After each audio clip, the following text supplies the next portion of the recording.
High Value channel, and we are at the Road to Riches.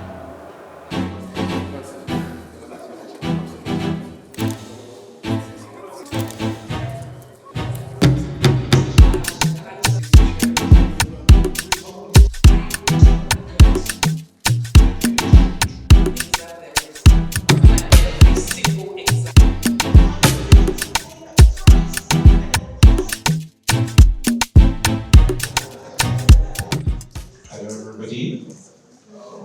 I would like you to give me some energy. Hello, everybody. Nice.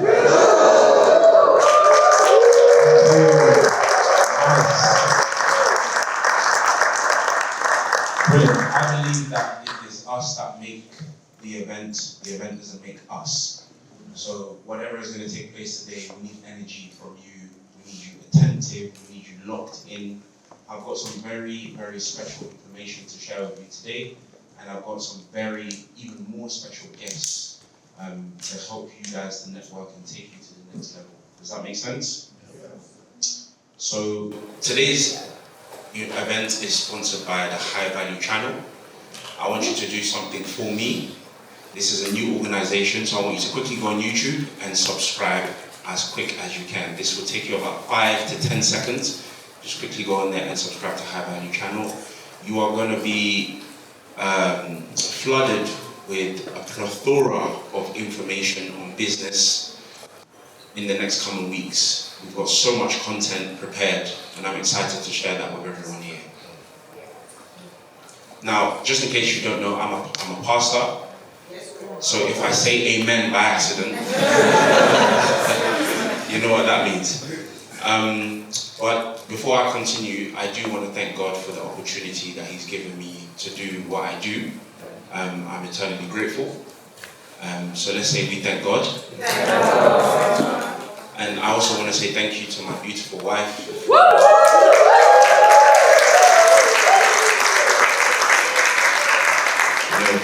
For being the center, the stability, and the wisdom in helping me to get where I am today as well.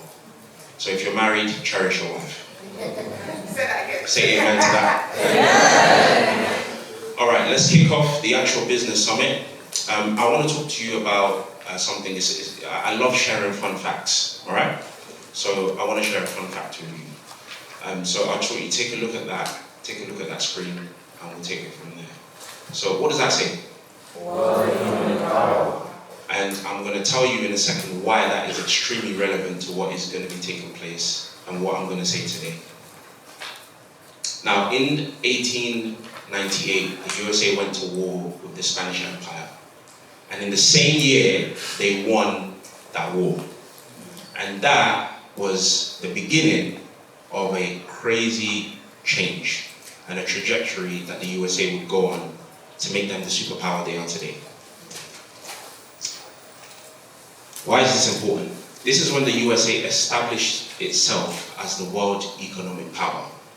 Now, why that's interesting and why that's important is because when they took over Spain and the Spanish Empire, they also took over countries like Cuba and a bunch of other countries that were already colonized by Spain.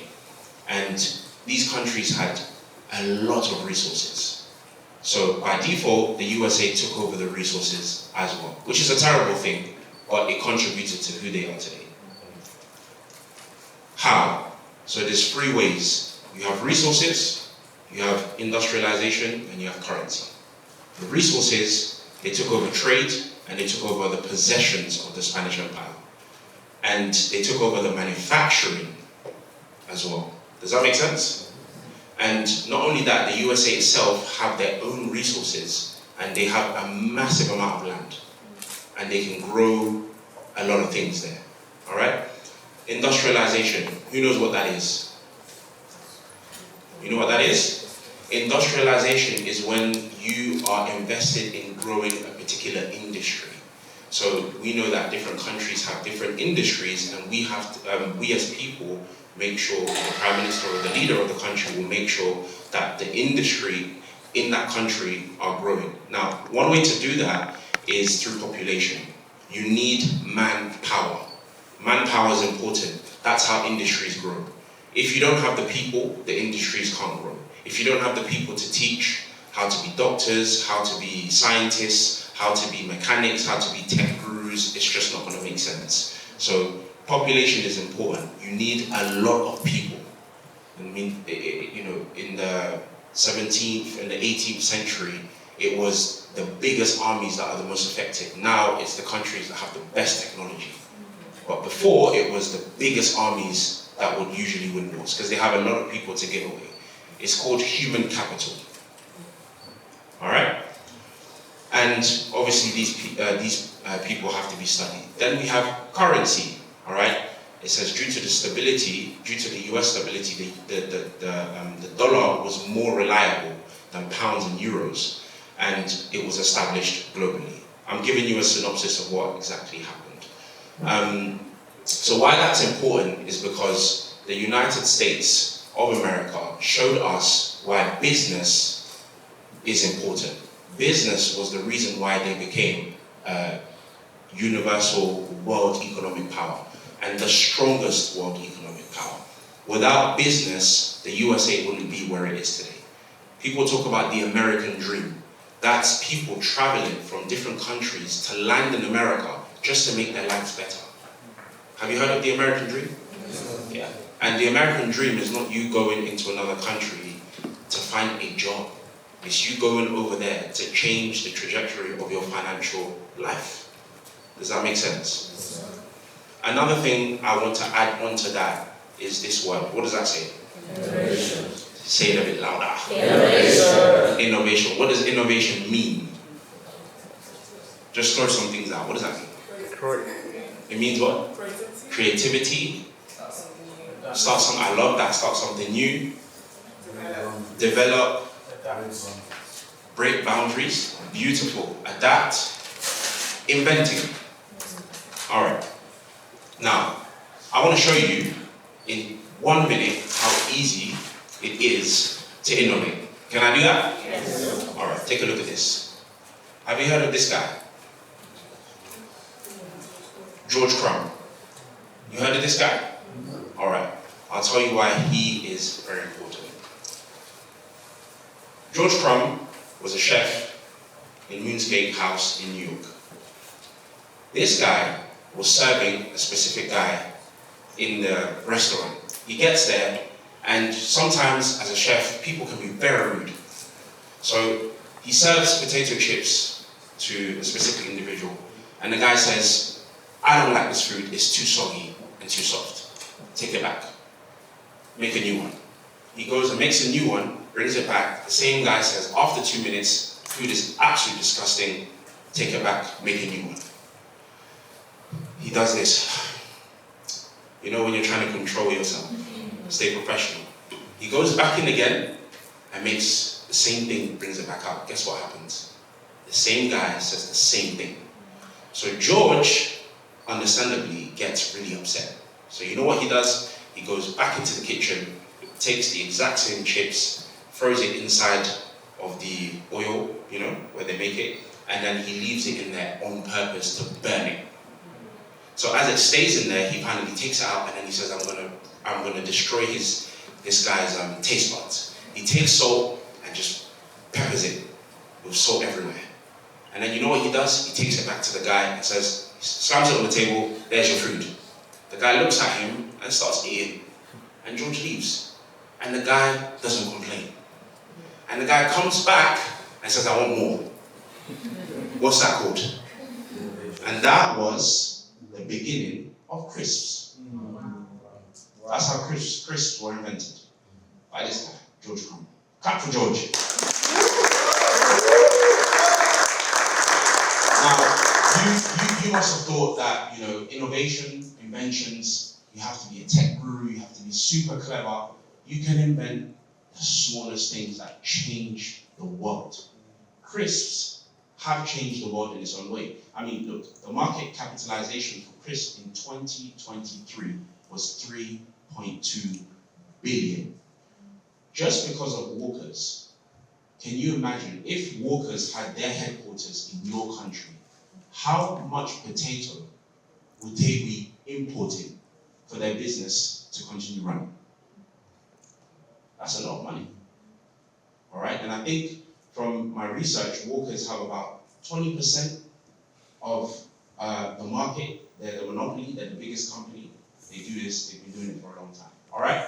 So anyone here can innovate and anyone here can invent. So I want you to repeat after me and say, I can invent. I can invent. I can innovate. I can innovate. I can build. I can build. I can build the best things. I can build the best things. The most creative things. The most creative It things. doesn't have to be massive. It doesn't have to be massive. It doesn't have to be big. It doesn't have to be big. But it can be effective. But it can be effective. Clap for yourself.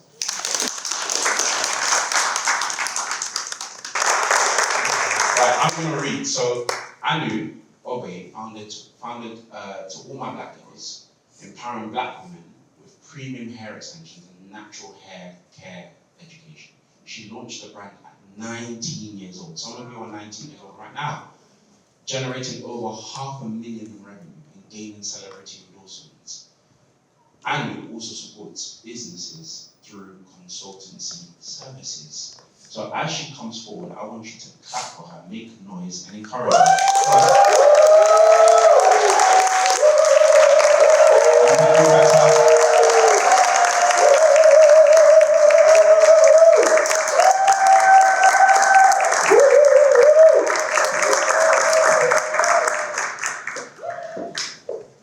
Shall we do that again?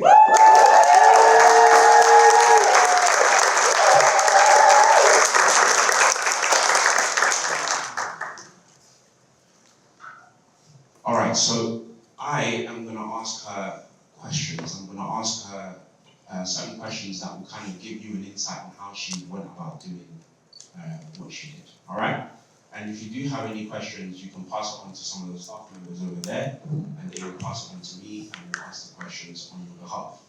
Later on, throughout the meeting, we'll also give you an opportunity to get the mic and also ask questions as well. All right? All right, so I guess the first question is, who are you and what is your background?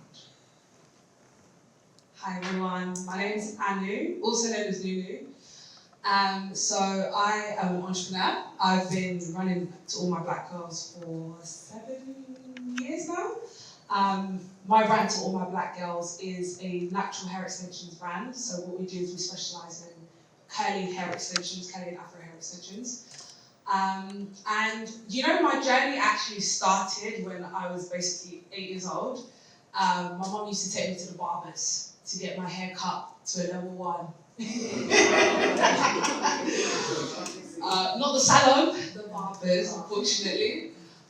We're talking about innovation, and your life experiences also shape what you eventually go on to do, which is also a big component in business. So obviously, me going through that now, when I got older, I was like, I want to have long hair. I want to wear my hair out. It caused a lot of confidence issues, and effectively, that was what inspired the business To All My Black Girls. I wanted to create a brand for black women because we are kind of unique in that experience. A lot of black women can relate to having short hair, or parents don't know what to do with their hair when they were younger. And then obviously, when they grew up, they had a lot of self-esteem issues. A lot of black women don't like wearing their hair out. So what I wanted to do was create a brand to support and empower black women to want to wear their hair out more, along with education and along with just giving them the confidence and the right type of hair, because we also only specialise in textured hair extensions. So that's what I am and that's what I've done.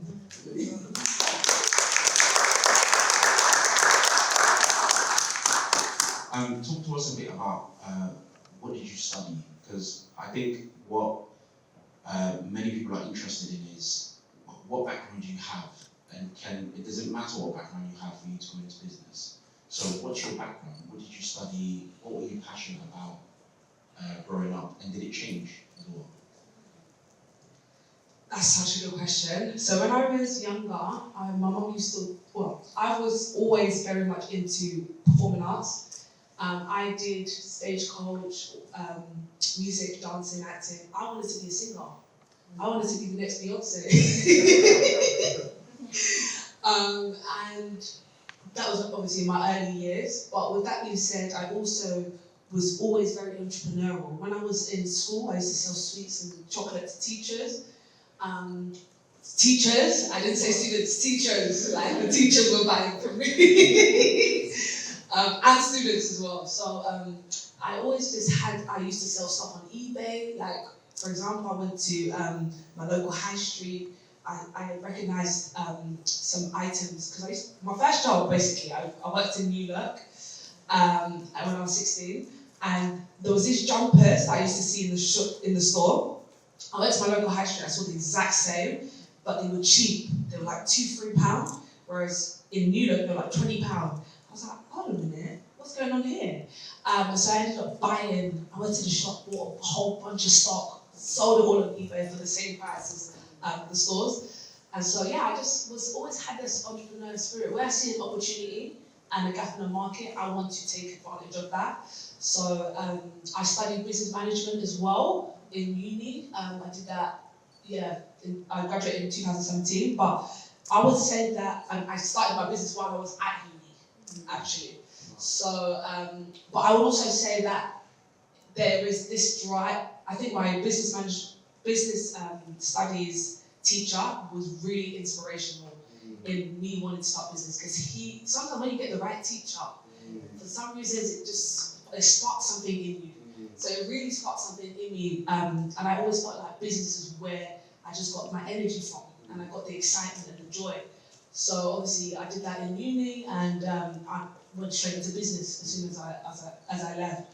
But I also want to say, like, everyone has that spark, and you know internally what you're passionate about. I just knew from early, because I was literally doing stuff, and I just went into it, and I'm still passionate about what I do today.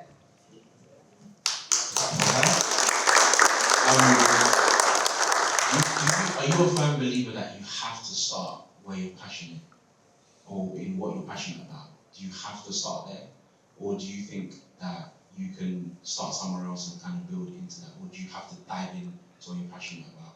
Because a lot of people are confused about that. That I'm passionate about this, but I don't have the resources. I don't know if I can go into this right now. You know, how do I go into it? So what do you say to them? Because you're doing it right now. So what do you say to those people who are really puzzled about passion versus resources? It has to start with passion, in my opinion, because this is something you're going to work tirelessly on. You know, as you're talking about this question, I was sitting in the audience, and my first thought was, a lot of black people, they want to make money, they're always looking for the next thing. And the reality is, like, people are like, oh, I want to do trading. What's the thing can make you money? Trading, is it this, is that? What is it so passionate about trading? Like, watching stocks. That doesn't do nothing for me. And if you're going to be doing that, do you know how many hours and hours and maybe years you have to dedicate in that thing, and you're not passionate about it? What's the point? You're not going to even want to do it. And money is not enough. It has to be an internal passion from within, around something you're interested in. So I think that's where people should start. In terms of resources, when you start with your passion, the resources will come. Because when I started my business, everything was aligned. And God gave me everything. I had the people, I had the product, I had the supplier, like everything came so easy to me. And glory be to God, I started where I had the passion, and I think even energetically, you're going to attract all the right resources and all the right people when you go for something that you're interested in. Also, in this day and age, I'm sorry, but we have a lot of resources. You just need to go to the right people. How many doors have you knocked down on? Because if you're really passionate about what you want to do, you should have been down every door before you say it's not possible. And there probably was many doors you haven't even touched yet. Do you have to get a loan? Do you need to ask family and friends? Do you need to go on the streets to beg? Like, if money is a barrier, think about, do you need to work around the clock? Do you need 2 or 3 jobs? There is a way. When there's a will, there's a way.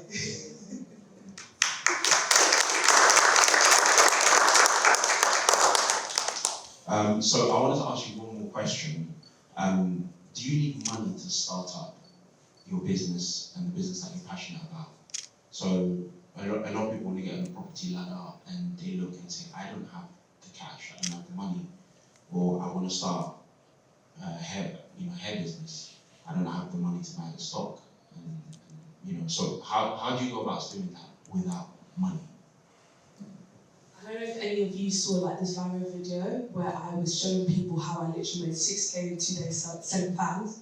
And basically, that was a very low investment idea. I woke up, I don't know if any of you saw it, I woke up one morning, I said, I want to make money, I want to increase the revenue of my business, what am I going to do? I had an idea, I literally made a signboard. I went to my local house shop. I promise you guys, this is exactly how I feel. I woke up in the morning now. I'm not skipping a beat. Woke up in the morning, went to go and create a signboard, went to my local high street, printed on A4 paper. I thought I need to put this on my chest because I need to know how I'm going to promote this. It was 40 degrees. Do you remember when we had 40 degrees in heat? Back then, I said, everyone needs fans. This is hot weather. So literally got to the degree where I put the signboard on, I went on my high street. I had fans that I had ordered from Ghana. They were relatively cheap. I already had the stock, and that was it. That was my only expense. There was no other expense but that. And within 2 days, I made 6K. There's more to the story. Like I had a team, I had help. We went to carnival, etc. But it was just an idea. It was a small idea, and it was very low cost. And I was able to raise that money for the business. So if you want to raise money, no, I don't believe money is a boundary. There's so many ways to make money. How humble do you want to be? Like I said, do you want to beg? Do you want to get 2 jobs? Do you want to ask your family and friends? Do you want to sell a product? You can make money if you want to make money. So, and all I know is hustle. I'm not someone that goes to family and friends to beg for money, or I like to earn my money lawfully. So obviously I went there, got a product and sold it. That was, anyone could buy. It wasn't necessarily to a certain niche, it was just the public needed it. And I catered to the public when there was a need and a demand for something, which is what you should be doing if you're looking for money. Look for what do people need? You don't have to beg, just give them what they want. So yeah. I hope everyone's learning. So what I want you to do right now is I'm going to ask you to give them your socials, and I want everyone to follow her right now on Insta and on TikTok. Alright, so and if you're on the YouTube channel, tell them, and they'll subscribe to your YouTube channel as well. And so that we can stay locked in with all the different business bits and bobs that you're going to give us to help all of us to increase our revenue. Yeah, so go ahead, tell them. My socials is NuNuObe, so that's NuNuObe, on Instagram, TikTok, and the business YouTube business page is to all my black girls. And it's for any ladies who are interested in natural hair extensions, or any family members you know that you want to recommend them to. And yeah, and I guess I want to leave you guys with this. Like, if you're not starting a business yet and you're planning on, also DM me. I'm quite happy to help brainstorm or work through ideas with you because I do consultancy services now. So but the first step is think about what you're passionate about. Don't just try and do anything. Think about what you could do for 20, 30, 50 years and you never get bored. And then get support. Maybe you need a mentor, maybe you need a coach. Like I said, raise funding. Every business needs some sort of funding. You might not need 100,000, but you need some money. And if you get the right support or mentorship, I could also advise you on maybe the fastest way to raise money for your business to help you get it off the ground. And just work hard. Forget your night outs, your weekends, your best friends, dinner. Forget everything. You have to put your head and your passion to what you want to do in life, and it will pay off. And I'll leave you with that.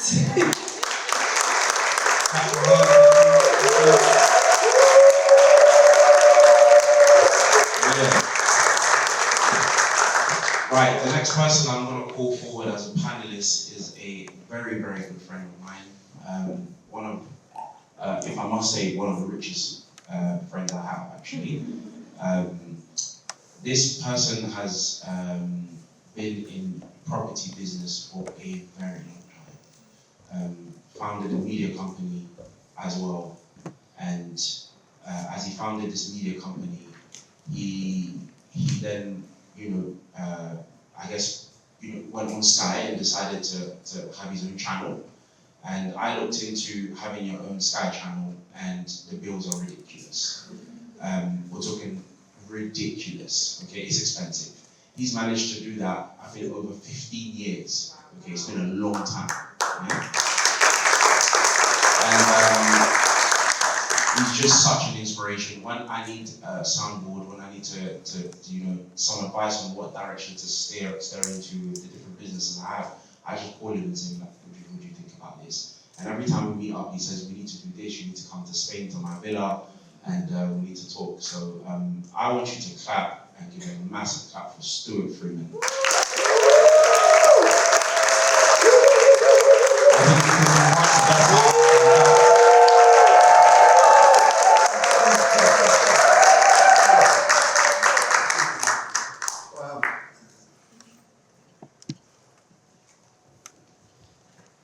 Thanks, Max. No problem. He's a great guy, by the way.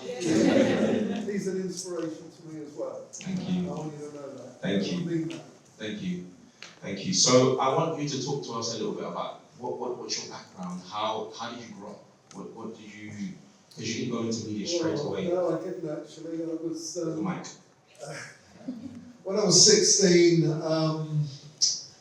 my mother and father were quite dominated, and they wanted me to have a really good job, and they wanted me to go to the RAF to be a pilot. I failed that. They then said, what about going to the civil service? I failed that. I went to the post office and been camera clerk, and I'm probably one of the only guys that failed that as well. So I went into insurance and I got the sack. I then went into another job in insurance and got the sack. I was afraid to come home, so I walked into this employment bureau and I said to the lady, look, I'm looking for a job. And she said, what are you good at? And I said, well, I'm quite good at talking. And I found myself at the Thomson Corporation. Now, Thomson Corporation in those days was a pretty wealthy organisation owned by a guy called Roy Thomson from Canada, and they owned the Sunday Times and the Times newspaper. And I went for an interview, and it was going really well. And then this girl said to me, can you sell me this pencil? And I was like, wow, okay. And I got the job. And I started working with some real good people in those days, actually. A guy called Ricky Desmond, who you probably don't know, but he became Lord Porn. He owned all the porn magazines, and then gave that up and bought the Daily Express and Beaverbrook newspapers. And from the Sunday Times, I went into regional newspapers. I worked down the East End of London. In the time of the Cray brothers. And I learned to sell really amongst the Jewish community. Some of my clients in those days, probably you wouldn't know, but they were Harvey Ludeman, who owned Harvey's Linens, and the Levy brothers that owned Mr. Byright, and their son now, Daniel, is chairman of Tottenham Hotspur. And then I got headhunted, went to London, and in those days I was earning £40,000, £50,000, and that was in '89. Short story really, the company went bust, and I found myself out of work. And it was pretty difficult because there I was, 1 minute earning 50 grand a year, and the next on a dog queue. And I opened the doors with TMH virtually. What inspired you? What inspired you to kind of go into media then? How did you pivot into media? What was the bridge that kind of brought you to media? Sorry, and by the way, if you don't know, let me just put this out there. Stuart's company does about most of the police. So if you drive around, you see police ads. So the entire Essex Police is his client. He does all the ads for them. Okay? Half the people in the country are his clients. You know, and during COVID, it was a tough time for most businesses. He made more money. Yeah. So just talk to them about what made you go into media. Well, because I found it exciting, and you want to work with entrepreneurial people, really, and that's what I found. I worked with some really successful business people, and it really went from there. I opened the doors with TMH, well, they're Christian then, and all the smart money where I grew up was in press, and it started going into TV. It was the time when Rupert Murdoch formed the Sky Network, and I wanted to get into TV desperately. It was very difficult. Everywhere I went, they said, "Love your ideas, Stuart, but you've got no experience." And I remember my former boss worked with a couple that started the UK's first Christian channel, South African pair called Rory and Wendy Alec. I was so nervous, went down there, presented to them. I even took my pastor because I thought if they asked me any theological questions, I'd struggle. I wanted him to see Rory. He said, "You've come highly recommended." And I always say to people, there wouldn't have been any TMH if it wasn't for God TV. So we started from there, really. In the first year, I think we sold $250,000 of airtime, and I've been privileged, really, to work with some of the world's leading evangelists, still do. Nigerian, a lot of African people, and that's where I suppose I've got my heart for the African Caribbean community, because in those days they found it hard getting on TV. There wasn't many of them on. I always remember going to TBN in America and taking a program by Matthew Ashamola. They said, "Really like it, but we can't understand it." You know, and eventually I got them on TBN, and yeah, it really went from there. Really.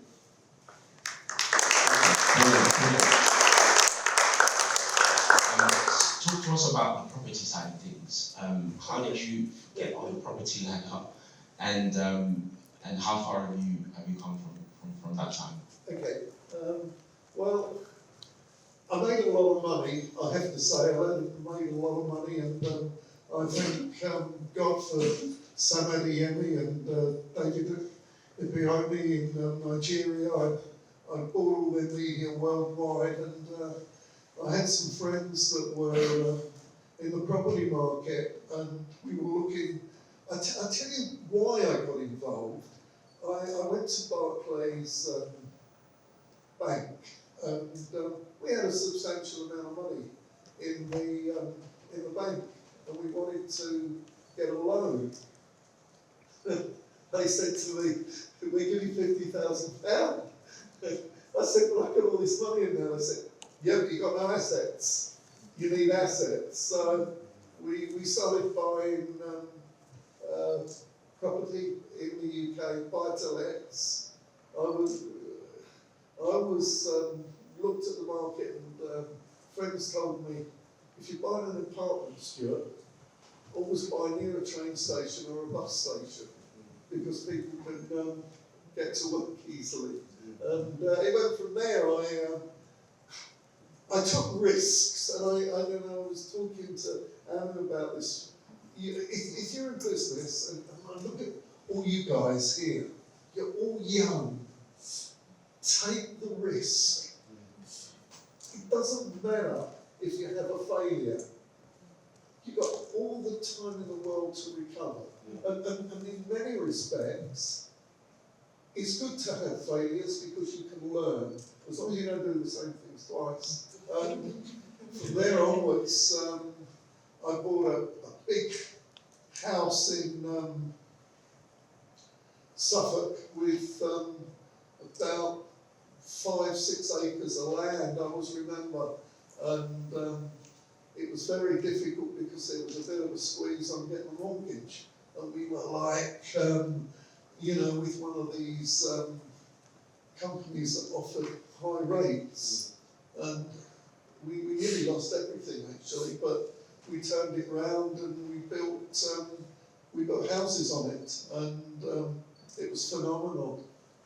From there, I got involved in property big time because part of my life I live in Marbella, and I get a lot of clients that come out and stay with me, and many of them that you would know, and they say to me, Stuart, I love your lifestyle. I really would like a bit of this. And I started showing around selling houses, and it really went from there.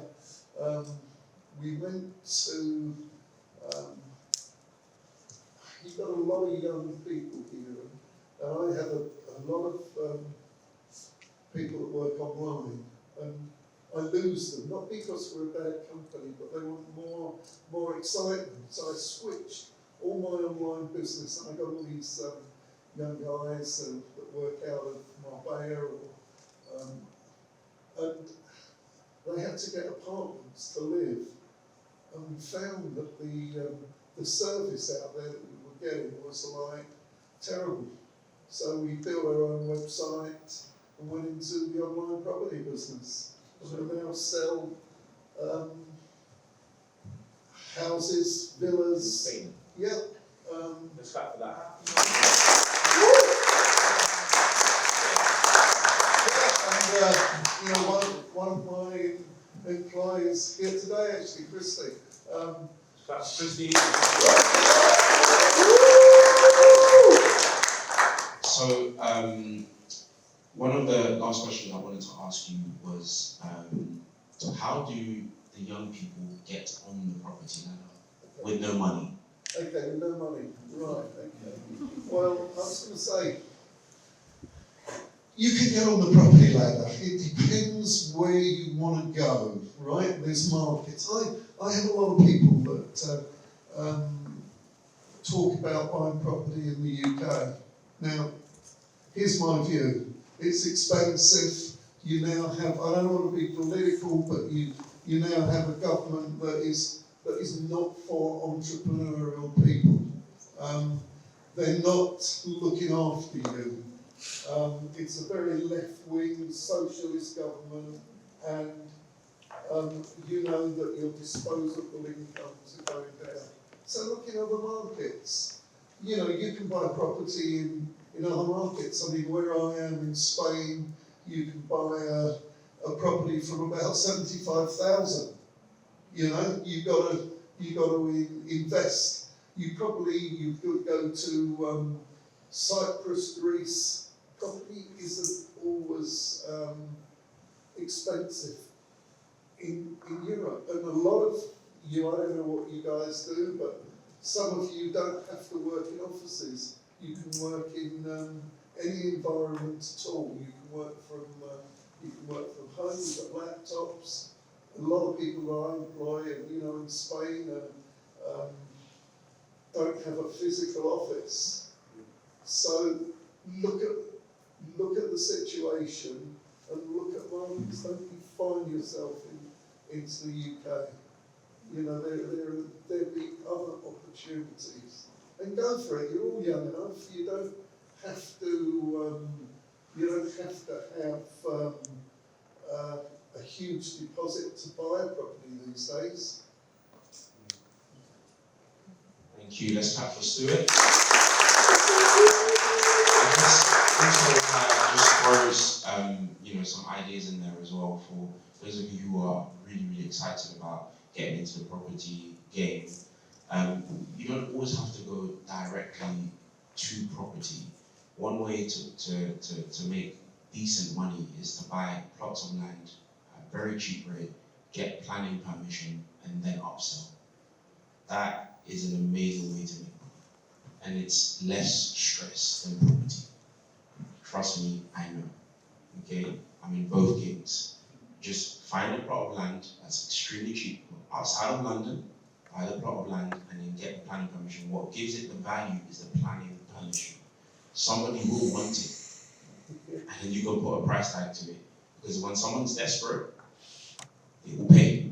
And it's synonymous to you buying domains. You buy a bunch of domains, and then someone approaches you and says, I want that name. You say 25K, if you want the name. Have you heard that before? Yes. Yeah, that's something you can do. You can buy domains for 2p online. You go on Wix, you go GoDaddy, purchase a domain. £2, 2p, 50p, 10p, and the profit margins in that type of business is ridiculous. Does that make sense? Just wanted to throw that out. Buy somebody else's domain and then sell it for That's a cheeky one. But yeah, you could. That's a good business to kind of go into. Let's clap for Stuart.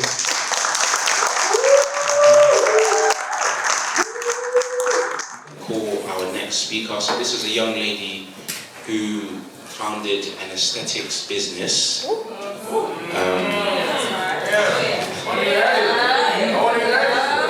So she founded an aesthetics business whilst at university, and this business did extremely well. So in the time when she was doing this, it's difficult trying to run a business whilst being at university at the same time. I'm sure you all know this. But she pushed through, and this year she's turned over $250,000.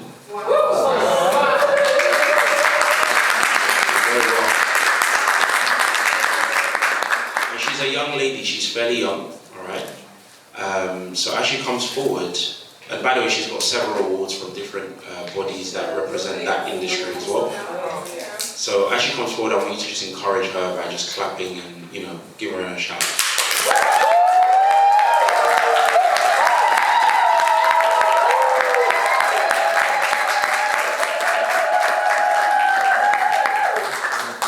Brilliant. So I just want you to speak to us a little bit about your background first of all, before we kind of go into the business and the thick of things. Where did you grow up? What's your background? And where did you stay? Thank you. Hi guys, so I'm Rachel. I grew up in East London. I was born in East London as well. I've come from a Ghanaian household. I went to school in East London. I went to a normal state school. I've never been in business at all until this business that I've started. I've never actually had an entrepreneurial mindset. Well, I never thought that I did, because it wasn't something that I was pushed into from when I was younger. My mum and my dad obviously come from Ghana. They were very much like, go to uni, get a good degree, get a job, get a good degree that's able to get you a good job, and then live a comfortable life. So that's not why I went into medicine. I did enjoy medicine, but the security coming from medicine is also a plus side of it. And then I started my business at the end of my first year of uni. Well, no, in my second year of uni, I got trained at the end of my first year. Yeah, that's me. Brilliant. And why the aesthetics? Why did you choose that industry? It's a challenging industry. It's quite saturated. Why that industry? Yeah, it is quite saturated, and I think it's also very white dominated. So even as a black girl coming into this industry, it wasn't easy. There's a lot of imposter syndrome that I actually felt coming into it. So I love injecting people. It sounds weird. I enjoy injecting people. I love blood.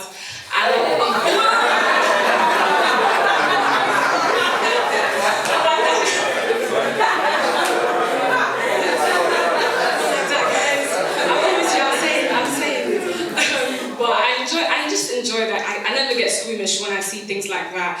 For example, even my brother, he had a little cut on his knee last week. I literally just saw it, cleaned it up. It was very big, by the way. I cleaned it up, covered it up, and I enjoy doing that. I enjoy taking care of him. So that's also why I went into medicine. So it was more of the combining what I'm learning in theory with the beauty industry. It was just a light bulb moment, and it just made sense to me. Like I said, it wasn't something that I knew that I was going to get into. Coming into uni, I never thought I would start a business. at all. It actually started from a conversation I had with my best friend. She's in the crowd. And I don't think she'll remember this, but we were in my accommodation and then they were talking about, so it was my best friend, another girl, she was talking about potential treatments that they would want to get in future. And I was quite naive at that point, and I was thinking, what, people like us can get treatments? Because I thought it was just celebrities that did things like that. So after they left, they probably forgot about it. And I went and did tons of research about this industry, this market, how do you get into it, who can actually train, who can actually treat people. And I did months and months and months of research. And then it was at the end of my first year that I said, okay, cool, let me actually go and get trained. So I inquired with a nurse practitioner that was actually based in Manchester, and she gave me a quote on, how much training would be, things like that. And it was around, I'll say about 3.1k. But luckily, in my first year, I had over 7k saved up. I don't know why I did. I was just saving to save. I just felt a strong inclination to just save. I don't know why, because I didn't know I was going to get into business. So by the time she quoted me that and said, yeah, I'm in Manchester, this is how much it costs, I said, yeah, that's fine. So I didn't have to actually go to my parents or go to my friends or anybody. I just up and left to Manchester after my first year uni exams. And I was there for a good amount of time that summer. And I got trained, came back to London, did further training for T-Fine, so I do T-Fine as well. So altogether, it was like under 4k to train in, and then, yeah, the rest is history.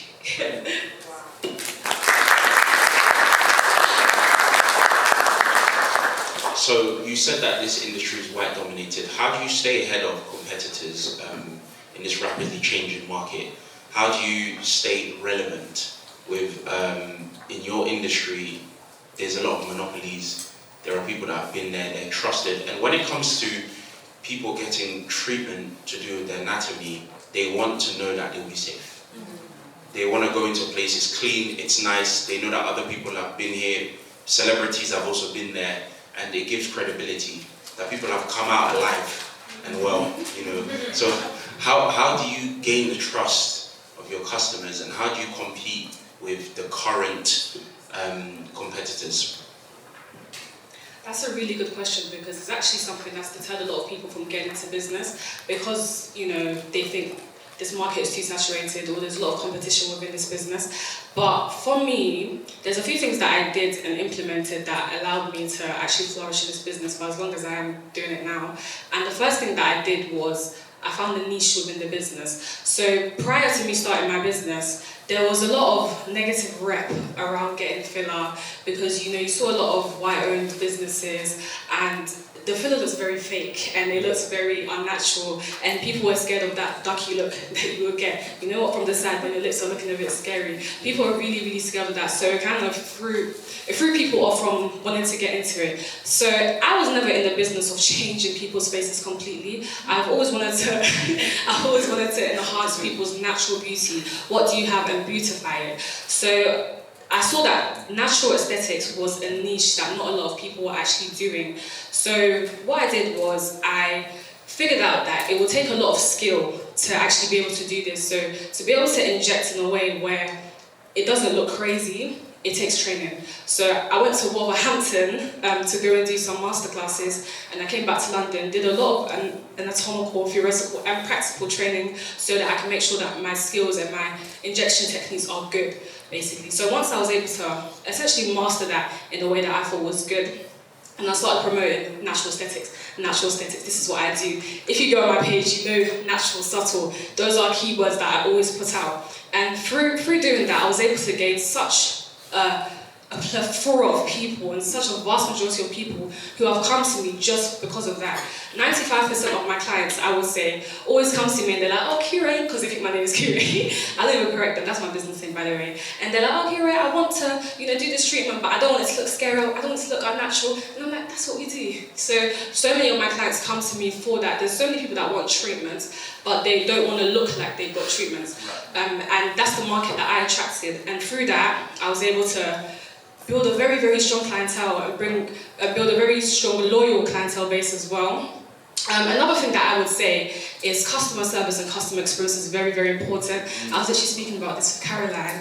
It's so pivotal when it comes to starting a business. In a space where the beauty industry is very scrutinized, I don't know if you've probably seen in the past year, people come on social media and just bash practitioners or bash hairstylists and things like that. So then when they come to you, they're already expecting a really bad service. But then when you're nice to them, they're a bit shocked. And then they go off and then they tell their family and they tell their friends that this was so nice, because one thing that I realized is you can do an amazing treatment on somebody, but what they'll always remember is how they felt after they left. So I always make sure that whatever day I'm having, I could be tired, I could be, it doesn't matter. My clients will always be greeted with a smile all the time. It's very, very important. Customer service and customer experience is so pivotal for you to get that loyal retention of clientele. Because even if you do an amazing treatment and you were rude to the person, they're not going to come back no matter how great the treatment was. But if you were nice to them and you did an amateur treatment, they're going to come back to you anyways because they have that rapport with you. So that was very important. And I even won an award this year for highly recommended practitioner. It's not even something...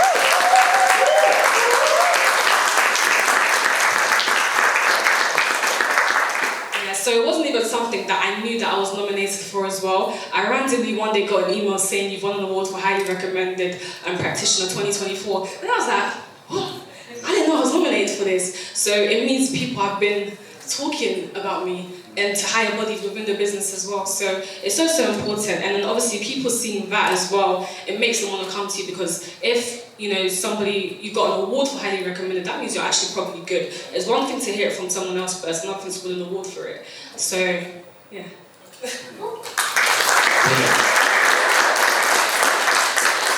So I guess the last question is, for those young ladies who are inspired by you, that want to get into the same type of business without money, I have to highlight that part.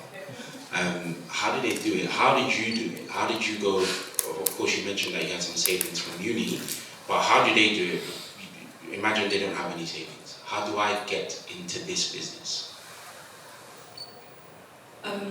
So what people don't realize is I didn't magically jump into business. Before I had a business, I worked every single job possible.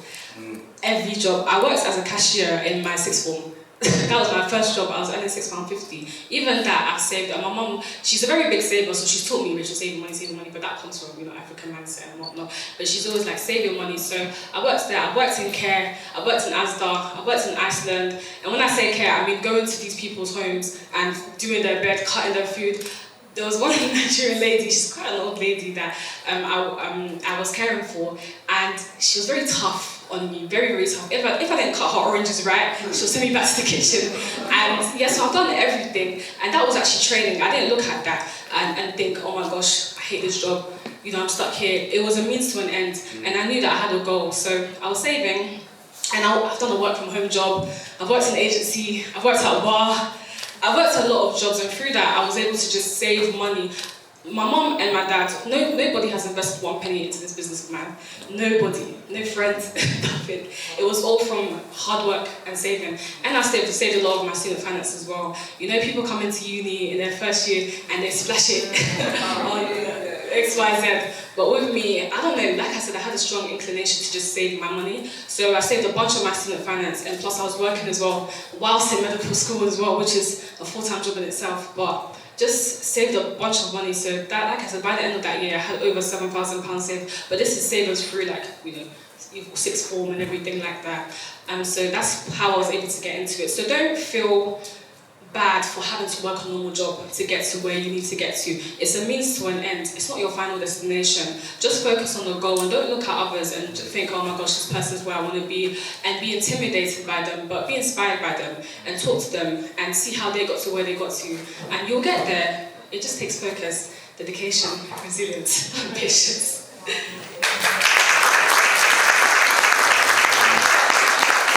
I'm really impressed by Rachel. She's one of the young people that I have the pleasure of mentoring, and I'm so proud of her. There's weeks, I remember in summertime, just before summertime, she would send me screenshots and say, look how long I'm booked up for. And it's booking after booking after booking after booking after booking. countless of bookings. And she's doing this in a dominated industry. I mean, there are big boys in that area that are established. And Rachel's booked up all the time. And she started from where you think you don't need to start from. And that's working a normal job. So let this be an inspiration to you. Go and find a job.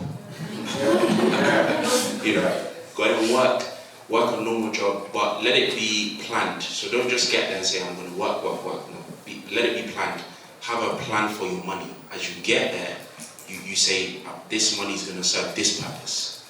And put it away. Does that make sense? Those are the key things that I took away. I think you want to add something. Of course you can. Sorry. I just also want to say, if you're called to it, there's always a client for you. Don't let that discourage you. Don't allow limiting beliefs to stop you from actually doing stuff. One thing that I regret, well, I wouldn't say regret, but I wish I even started earlier. And what stops me, because when I got trained, I didn't start my business until 6 months later, but it's because of a lot of limiting beliefs that I had about myself, because, like I said, there wasn't something I was ever pushed to. So there wasn't many people supporting what I was doing, and there wasn't many people that were actually in my industry as well. So it took a lot of getting rid of those barriers in my mind and those limiting beliefs. So it doesn't matter if you want to do lashes, it doesn't matter if you want to do nails, it doesn't matter if you're doing photography. There could be 100 people there, but if you're going to do it, there's going to be people that are going to come to you, and that's what I experienced. Sorry, I'm going to ask one more question.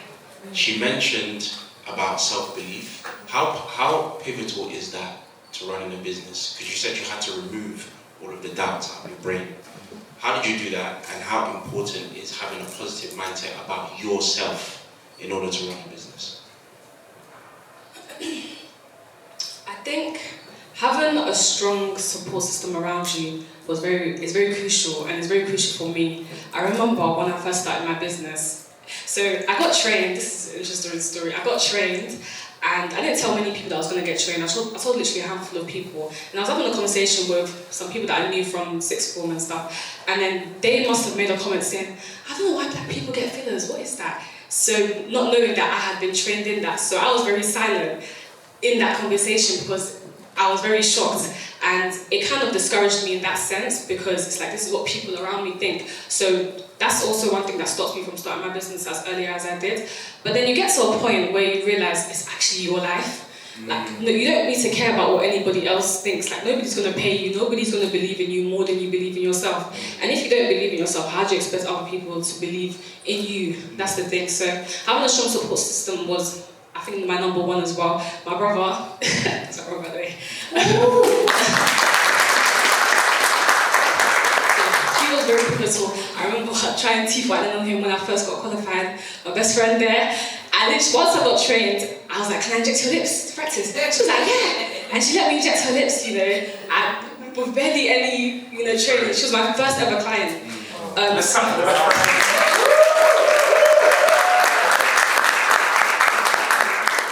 Yeah, and obviously my partner was amazing as well.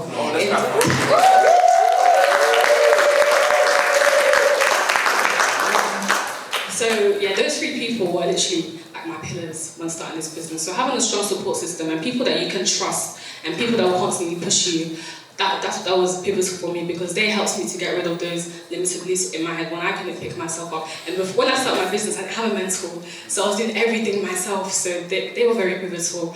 And just pushing through. You just have to push through. You just have to fake it till you make it. And then one day you'll get there and you're like, it wasn't even that deep, you'll get there, sort of thing. And that's it, yeah. Let's clap for Rachel.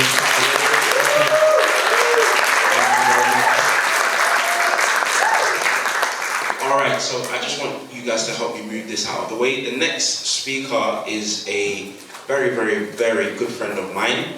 I consider him like a big brother, a friend. Sometimes he can play even the dad role. Sometimes he talks to me like I'm his son. I say, I welcome it as well. But I've learned a lot from him. He's also a business partner of mine as well. So we work together in one of my companies that I'm sure most of you know that I'm involved in parametric sovereign bonds. And what we do is we aim to ensure the most rural areas of different countries in Africa. So areas that have natural disasters, floods, we will go in there and basically ensure the populace and make sure that if anything happens, they are given a lot of money to rehouse themselves, take care of themselves. Because you can imagine in a very poverty-stricken area, if there's a fire, they lose everything. Whilst we have insurance here, they don't have it over there. So we've come in through the government to insure them, and they're not even practically paying for it.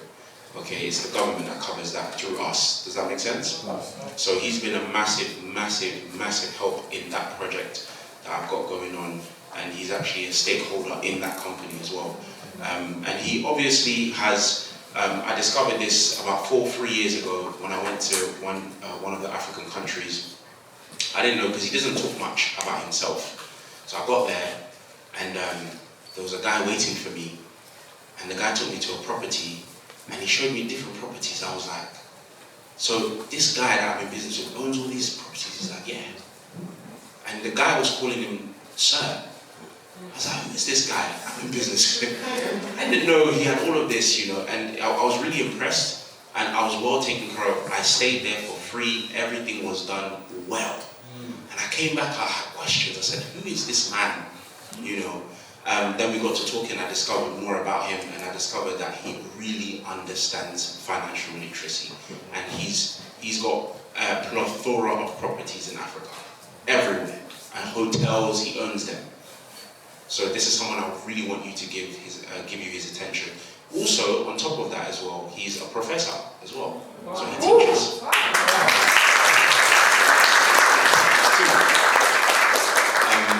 He worked with the government back home. I don't want to talk much on that. I'll let him talk much on that. But I think I've given you a synopsis on him. So as he comes forward, I want you to clap for him and give him a massive welcome.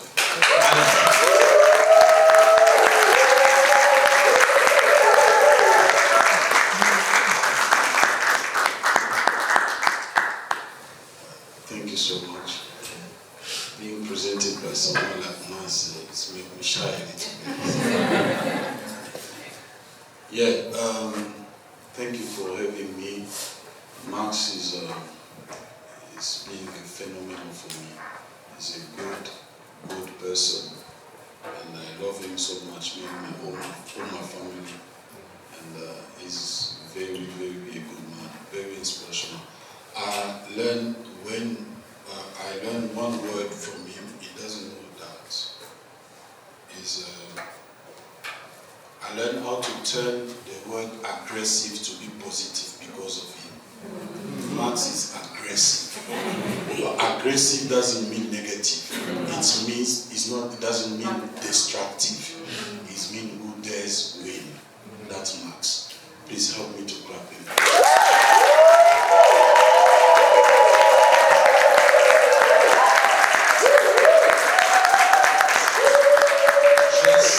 Just two things, please. I want to just add something that Nono said, very, very important.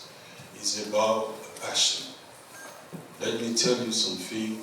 Passion is very good, and I really like what you said, but it's not enough. You have to add something. Do you want to succeed? Find a problem and solve it. That's the secret. If you find a problem, you bring solution, you will make it. I have a lot of questions with different person that ask me, how did you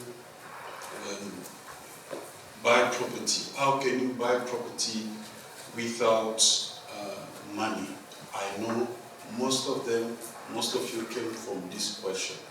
How can you go into business property without £1?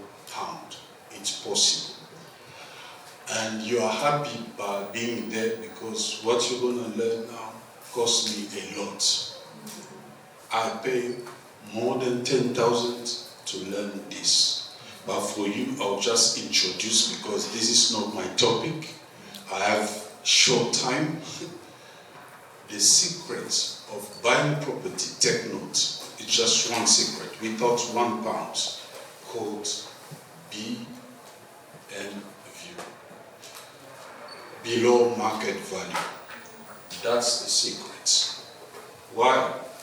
Found someone who need to buy property, you go to Max. Oh, do you want to buy property? How much do you have? You say, oh, I have 200,000 my property. And you go look for a property for him, which is below market value. This property could be 109. And you make a deal with the property, you go sell Max, you have 10,000 plus commission.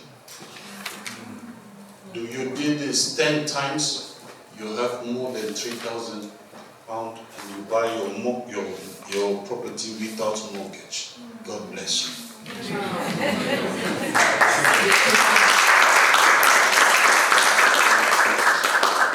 Okay, let's back to our subject. I want to say something very quick. I know the importance of having business. All of us, we know that business is for making profit. But I want to re-ask this question to you today again. Why do you want to be wealthy? Because this summit is about the road to rich. But the best question is why? In life, let me tell you something, because we have a lot of things to say. If you don't understand a why about everything that you're going to do, you're not going to last longer.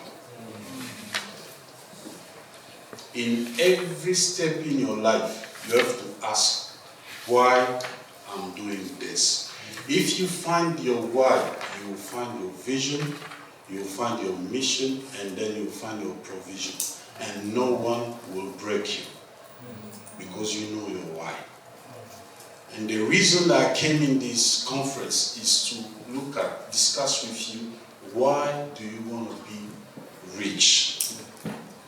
Answer this question is very important. But before, let me define the wealth.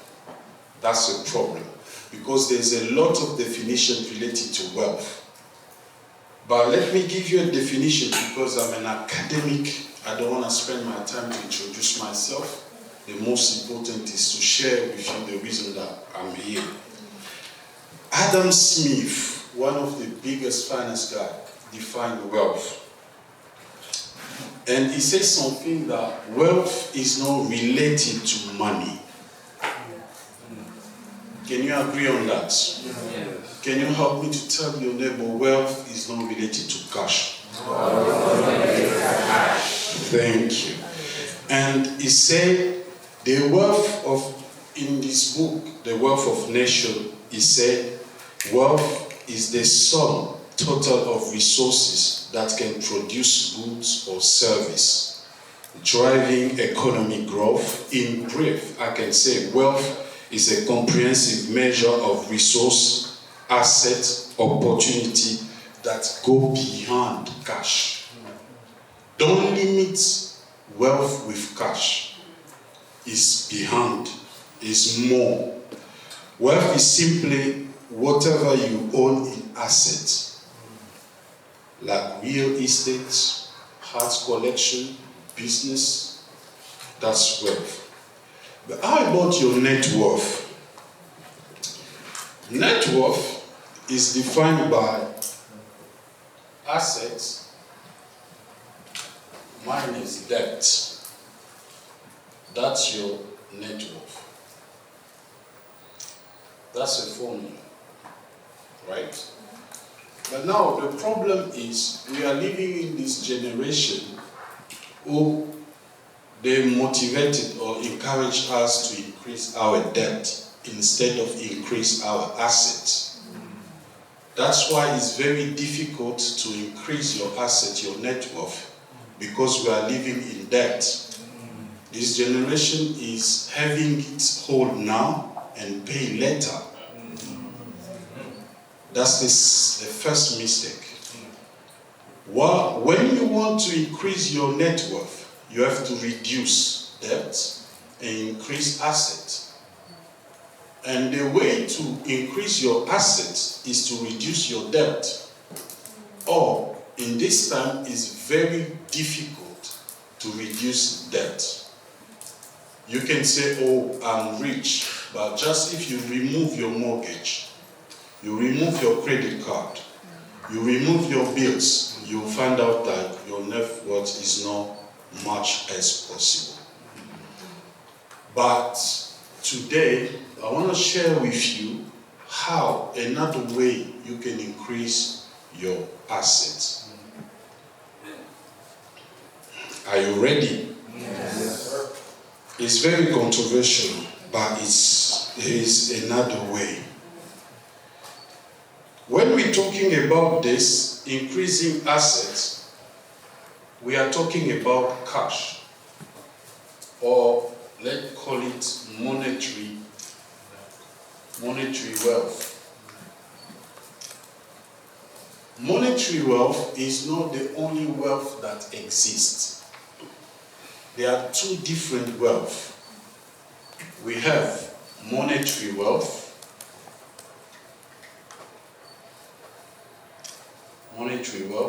vs moral wealth.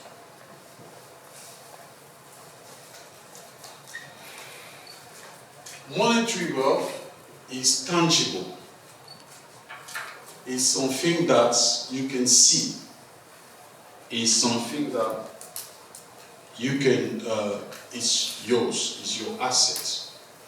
But it's not the only wealth that exists. Today, I'm going to be focused on moral wealth as one of the ways to increase your assets. And this should be the reason, your why of doing business. Without this one doesn't exist. Without this one can kill you. Without this one you become proud and hurt your environment. Your purpose should be this, and I'll show you the evidence. Monetary wealth is financial resource, money, investment, property, like I said, tangible, something that can be measured. You can measure this, but this one you can't measure. Monetary wealth, everything that can be measured is limited, but this one is unlimited.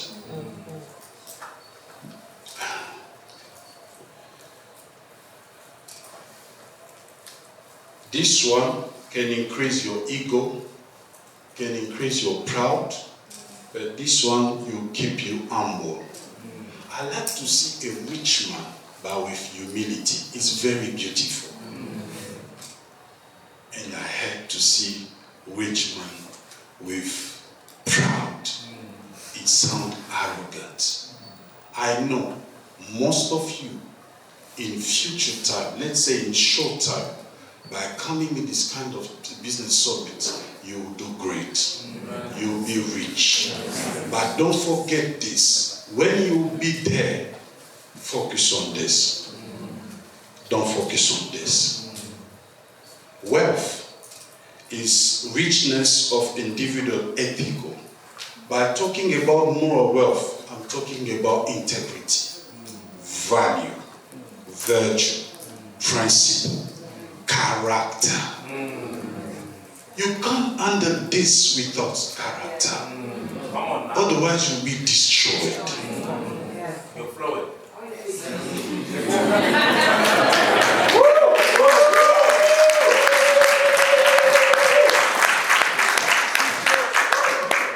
This one is intangible and is unlimited. This one is not about having more. Or I will do this when I will have more. No, this is a mindset. This is a discipline. This is a character. If you don't have it, you can have it, but I guarantee it will be for a short time. One day you will burn out. But for this, it's a permanent state. you guarantee your future if you have this.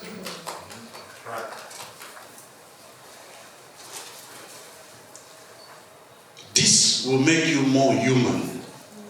This will make you more special. This will increase your pride, your ego. This will keep you human and simple. Why many rich people start strong but end up crashing and burning? Because they have this, they increase this, and they don't have this.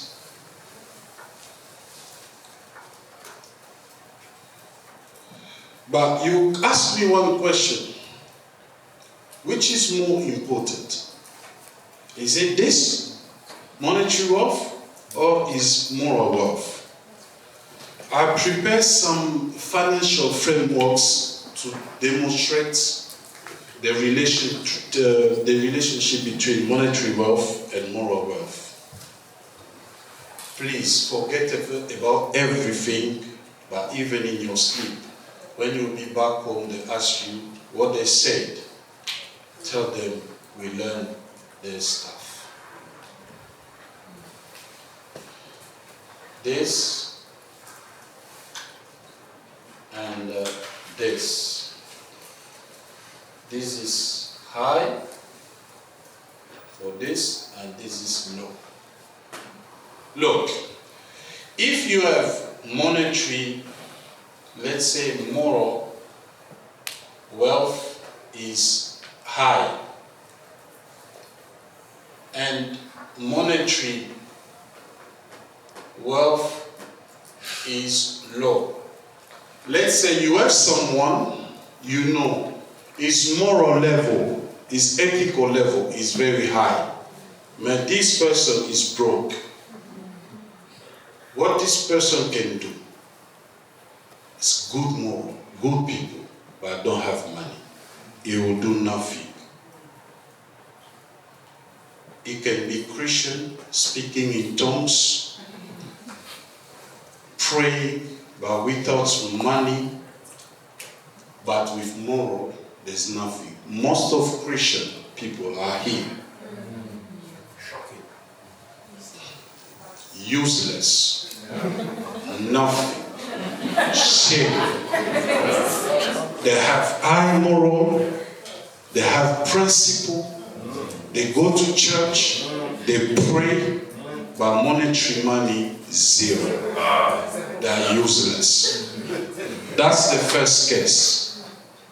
Second case, if you have moral wealth, which is low, and monetary wealth is also low, what you gonna do? You will cheat, you will be a murderer, drug dealer, you will kill people, you will steal money. Because you have no moral, and you are broke. You do nothing. You are criminal. You kill people. Go to the third scenario. If you have moral wealth is high and monetary health is also high. Let's say you have someone moral health high, moral health low, and monetary health high. Moral low, monetary health high. What you gonna do those people? Here you have Benny Madoff. Do you know Benny Madoff? You have R. Kelly. You have Puff Daddy.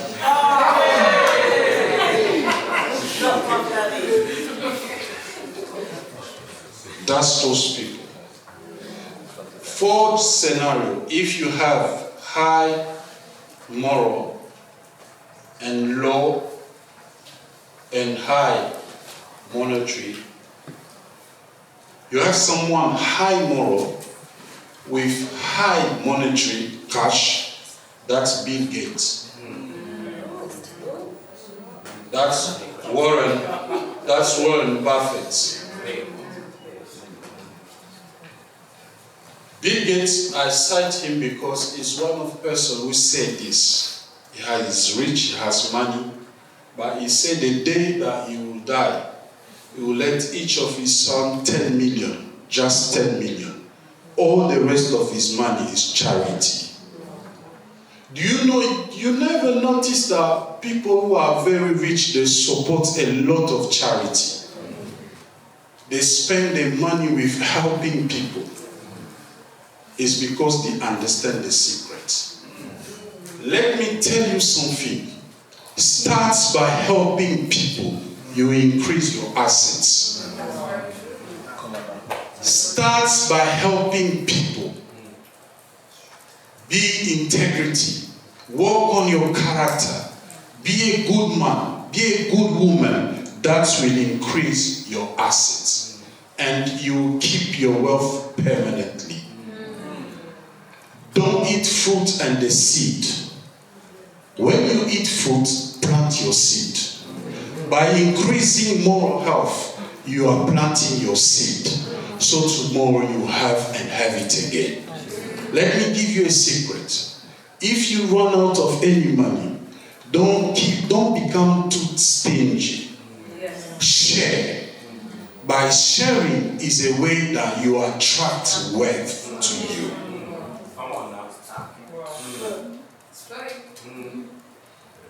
Can you say to your neighbor, increase your moral wealth? Increase your moral wealth. Change the neighbor, increase your moral wealth. Increase your moral wealth. Let me give you, to finish, because I don't know my time. I don't want to. If you let me speak here, I'll speak tomorrow.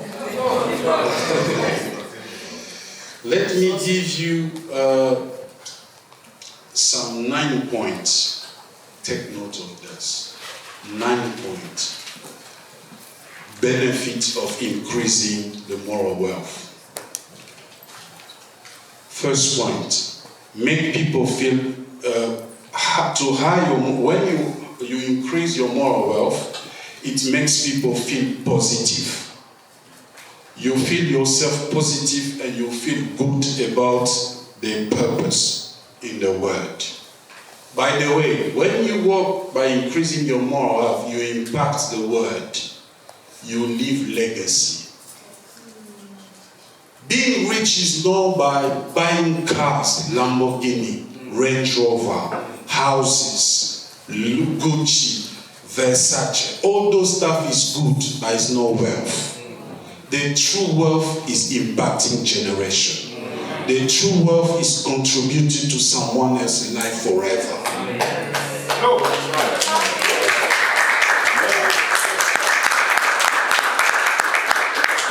Second point, when you hide your moral wealth, you make people empowered.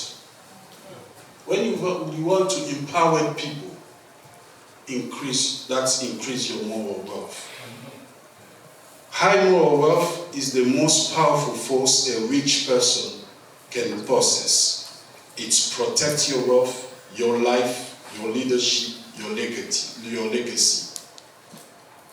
It's better to increase your moral wealth. Let me tell you something. Low moral can lead to immoral behavior. That's the 4 point. 5, moral wealth will manifest who you are and shape who you will become. You can see some people, they start broke, they have nothing. But the day they have something, they don't respect any boundaries in life. All girls in the street, they want to go with them. It's just because you think that to have money is having everything. It's the lack of moral wealth. Moral wealth, high moral wealth, without moral wealth, your wealth is at risk. 7, your long-term wealth depends on your moral wealth. If you find some people start their business, start growing, increasing their cash, their behavior changed. It's not because money come change them, no. Money don't change something. Money just came to reveal who you are.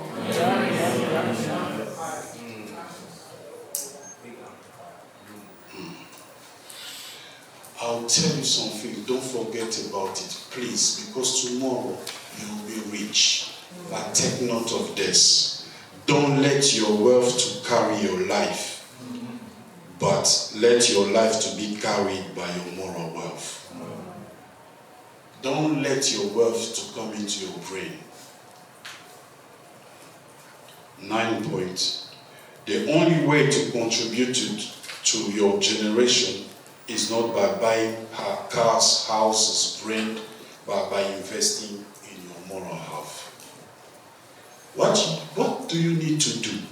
Just quick 6 things that you need to do. First one, courage. Have courage. Please, today I want to encourage you to have courage. Sometimes you don't need someone to talk to you. You need to talk to yourself. I'm gonna do this. I'm ready to do this. No matter what, I will succeed. That's courage. Courage separates the winner from the loser. Second point, strength. If you have strength, that strength will keep you going. But the third point that I learned from Marx is aggression. Being aggressive. No matter what, don't see limitation. Because moral wealth is unlimited. This one, no one can limit you. But this one, they can limit you. Because this one is a mindset. Do you see, mindset is everything. Mindset is your word in your mind. How you see this. Don't forget about your walking in your mindset. Don't see the word like it is. See the word that you see the word. The day that you start seeing the word in your head, that day you become a change maker. Fourth, don't be influenced by others people. Because right now we are living in a world that everybody knows. Everybody can teach, everybody can say something. We are in the day social media is give you the opportunity to say everything that you want to say. Even you are nothing, you can pretend. Too much appearance, but be yourself. And finally, protect your moral wealth. I have much to say, but my time is finished. Forget about everything, but don't forget about to increase your moral wealth. That's your way to increase your monetary cash. God bless you. Wow,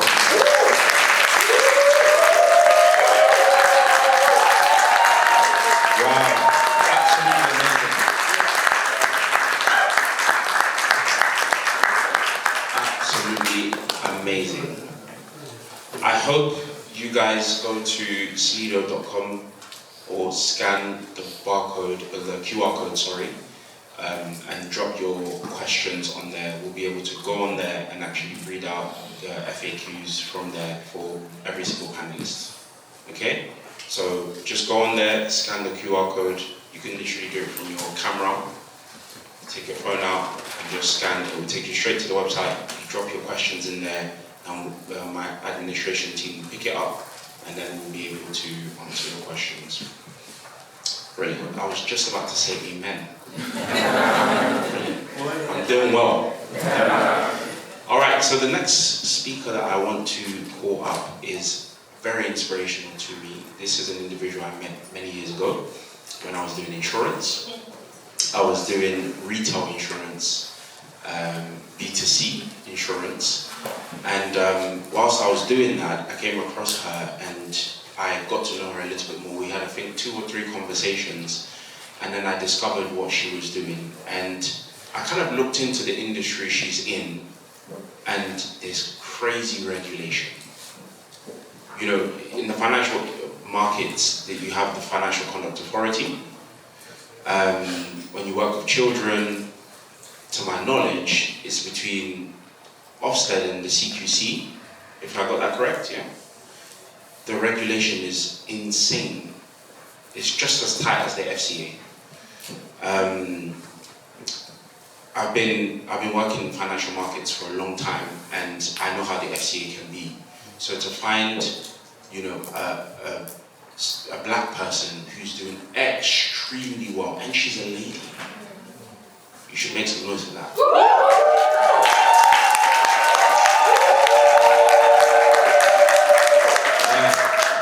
Gone are the days where ladies cannot do big things. Gone are those days. And I'm very happy, very, very happy that she said yes to my invitation. I was nervous when I spoke to her. She said yes. I want you to give her a roaring welcome. This is Caroline.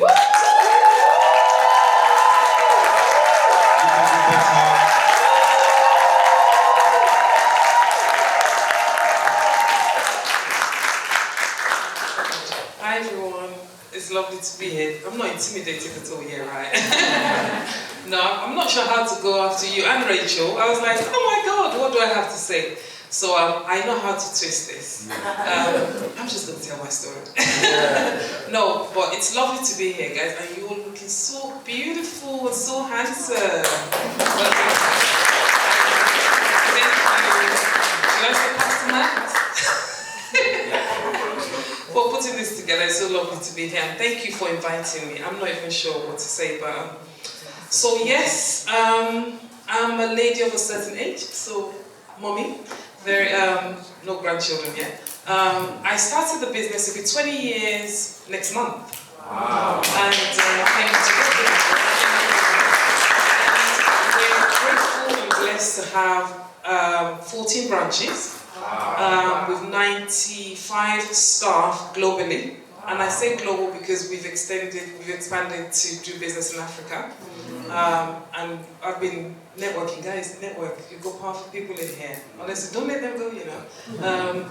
So when I got the call last week or the week before, I think the first thing I asked was, give me the date, am I available?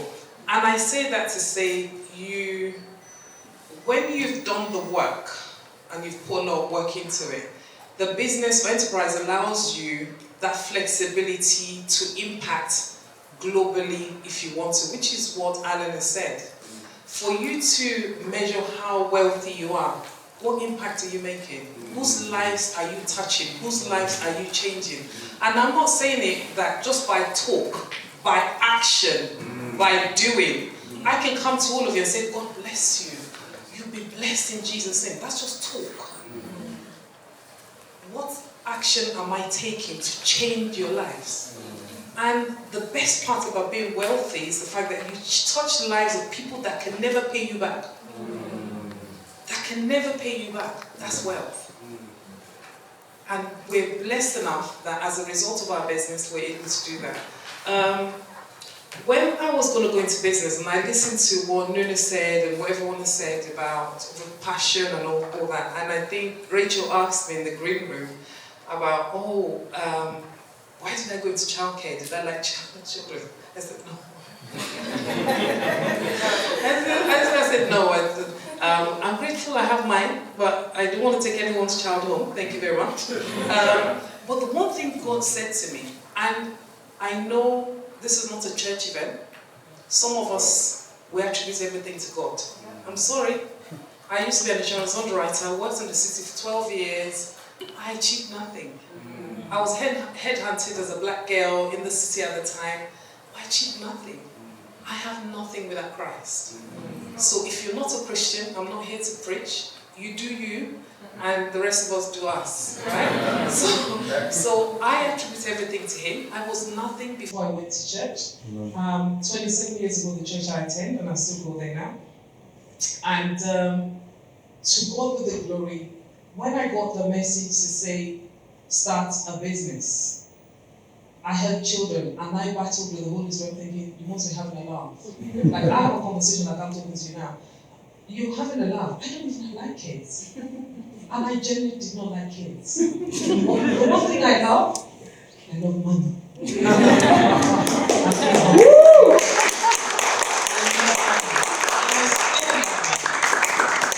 But the difference is, what do you do with the money? That's what the difference is. And for me, the difference is I can empower people. I can change lives. And the glory doesn't come to me, the glory goes to God. And that's it. So when you're asking your why and you're thinking, oh, what my passion is about, that word is so pushed about a lot, and everyone's thinking, I don't know what my passion is. I still don't know what my passion is. I'm still trying to find what my passion is.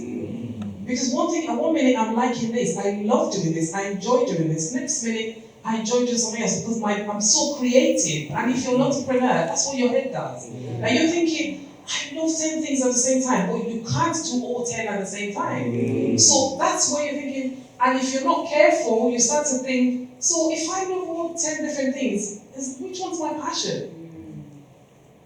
And that people get confused by that. So what I say is, wherever you find yourself doing, be the best at it. And it's from there you know what your passion is about, because you would give it your all. I was as an insurance underwriter, as a cleaner, you know that story. When I born in the UK, born in Hammersmith, went back to Nigeria, came back at 16 on my own because I failed every exam there was. My parents just thought, no, you're useless, get back. No one knows me in the UK, no one knows them in the UK because they're into politics and business in Nigeria. And I was an embarrassment, so they said, come back to the UK. I came back to the UK, living with a friend, from one thing led to another. I can use my, which one do I press? So I can, let's see, this. Okay, so I'll tell you my journey. So that's not me, but that's a very fine thing. That's a very fine thing.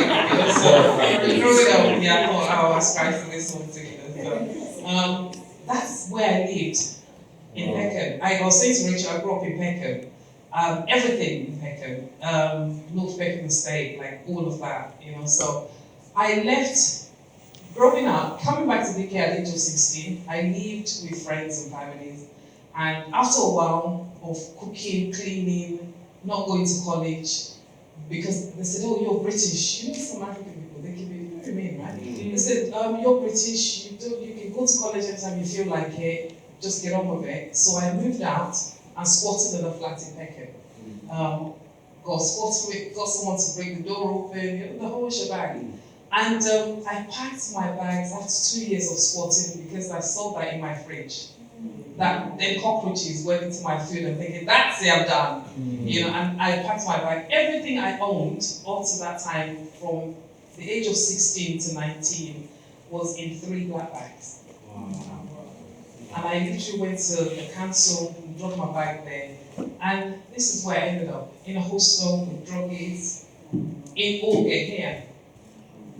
In a hostel with druggies, alcoholics, and yes, I'm sure when you see this and you're thinking, you can play that victim game. I refuse to be a victim. I am not a victim. And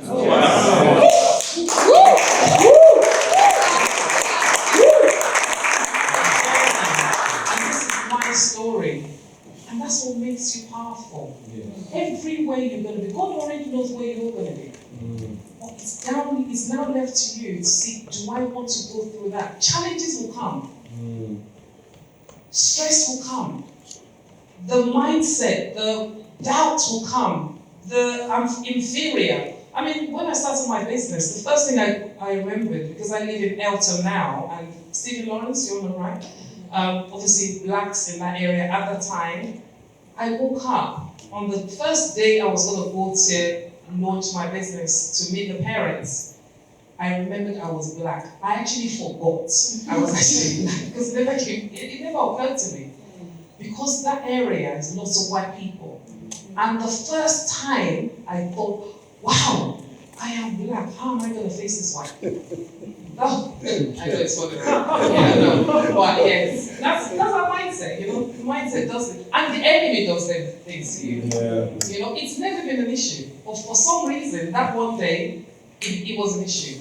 And I had a choice. The choice is to crumble and think, no, I'm not good enough, I'm useless, I'm black people never amount to anything. My father said, you're useless, you're a girl, girls don't, all of that stuff. Or I said, no, I refuse to be that. I'm a child of God, I know what God has called me to be. I will be great. I am great. Oh, yeah.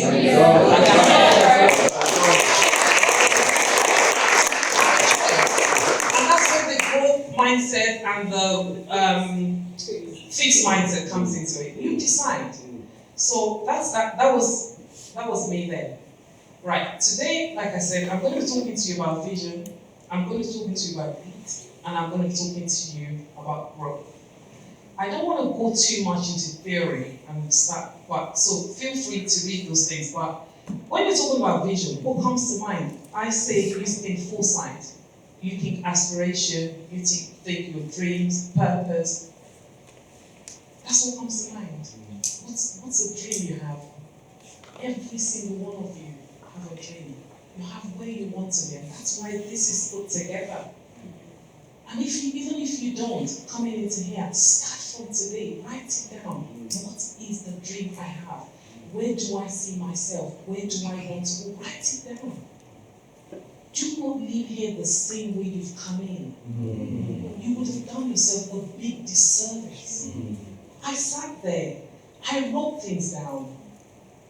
And yeah, I'm not short of a few bob or two. But I still wrote things down, and I'm thinking, I was talking to him, you think we came in together. I didn't leave him alone. I was talking to Rachel. That's it. She's only 22. She didn't tell you her age. She's only 22. But I was talking to her, listening to her. Don't go back the same way you came. They said dreams are seeds of change. Nothing ever grows without a seed. And nothing ever changes without a dream. You can't change you without dreaming about it, without seeing it. You can't change you.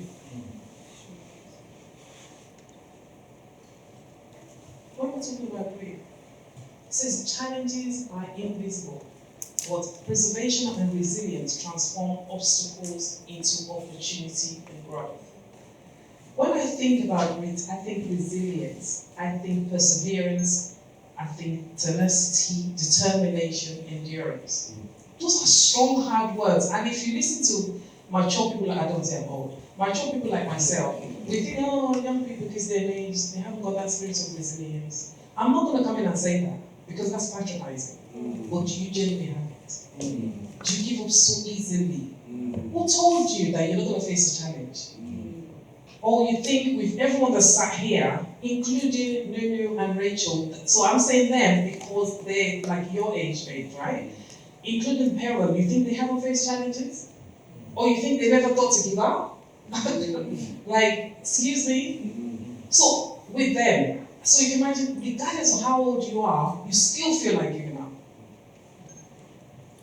And I'll go straight to, because I said giving up, I'll talk about something later when through this. So it says resilience is not about avoiding the storm, and I'm sure some of you may have heard this, but it's about learning to dance in the rain. Wow.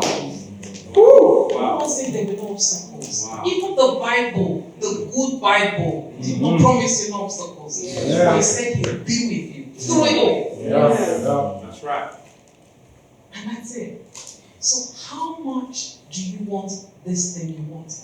When you don't have a plan B, I tell you, you will show up. Yes. It's because some of us still have home, we still have money, we still have some crutches we lean on to, you still have that friend. Yes. When you don't have all of that, I tell you, you will show up. That's right.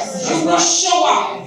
Regardless of how the obstacle is, you will show up. So think about it. Get to that stage when there is no plan B.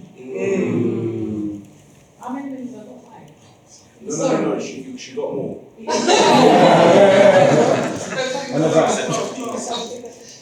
that's it. Get to that stage where there is no plan B. You can't see any other thing but that one. And I tell you, you will make it. I don't want to go on about the resources. Yes, you don't even, I ascribe to you. When you put a plan together, the money will come. So you just make an excuse when you say there's no money. There's money where there's money. There's money. There's money. I tell you. It's not using other people's money. And you use it nicely. Positively. That's right. Honestly. That's right. So, growth. When you think about growth, I think about progression. I think about progress, development, advancement, expansion. Growth is not only evident, growth is the only evidence of life. So the fact that you're living right now, you're breathing, you're eating, you're drinking, that's because you're growing. Is that the same as your mindset? The fact that Alan is a professor, a student, a PhD student, I can't wait to join it. You know? That's because he chose to put himself through that. He chose to want to be better. Did I say that guys, I forgot to tell you that I actually failed every exam there is. Like every single exam there was. And I started my business, I went to uni only because a friend of mine went to the London School of Printing in Elephant Castle in those days. And she got there and she put my name there. She called me, Caroline, I'm enrolled in a business uni and I think you should I'll put your name there. I said, why? She said, because you talk too much. So come and do communication. That's the only reason I went to uni. And the second part, I already had my daughter at the time. I went in for my master's after a very long time, after my dissertation, maybe 5-7 years. I thought, I'll never study again, I've had enough. I went in for my master's because one, I was comfortable, I had the money to do it.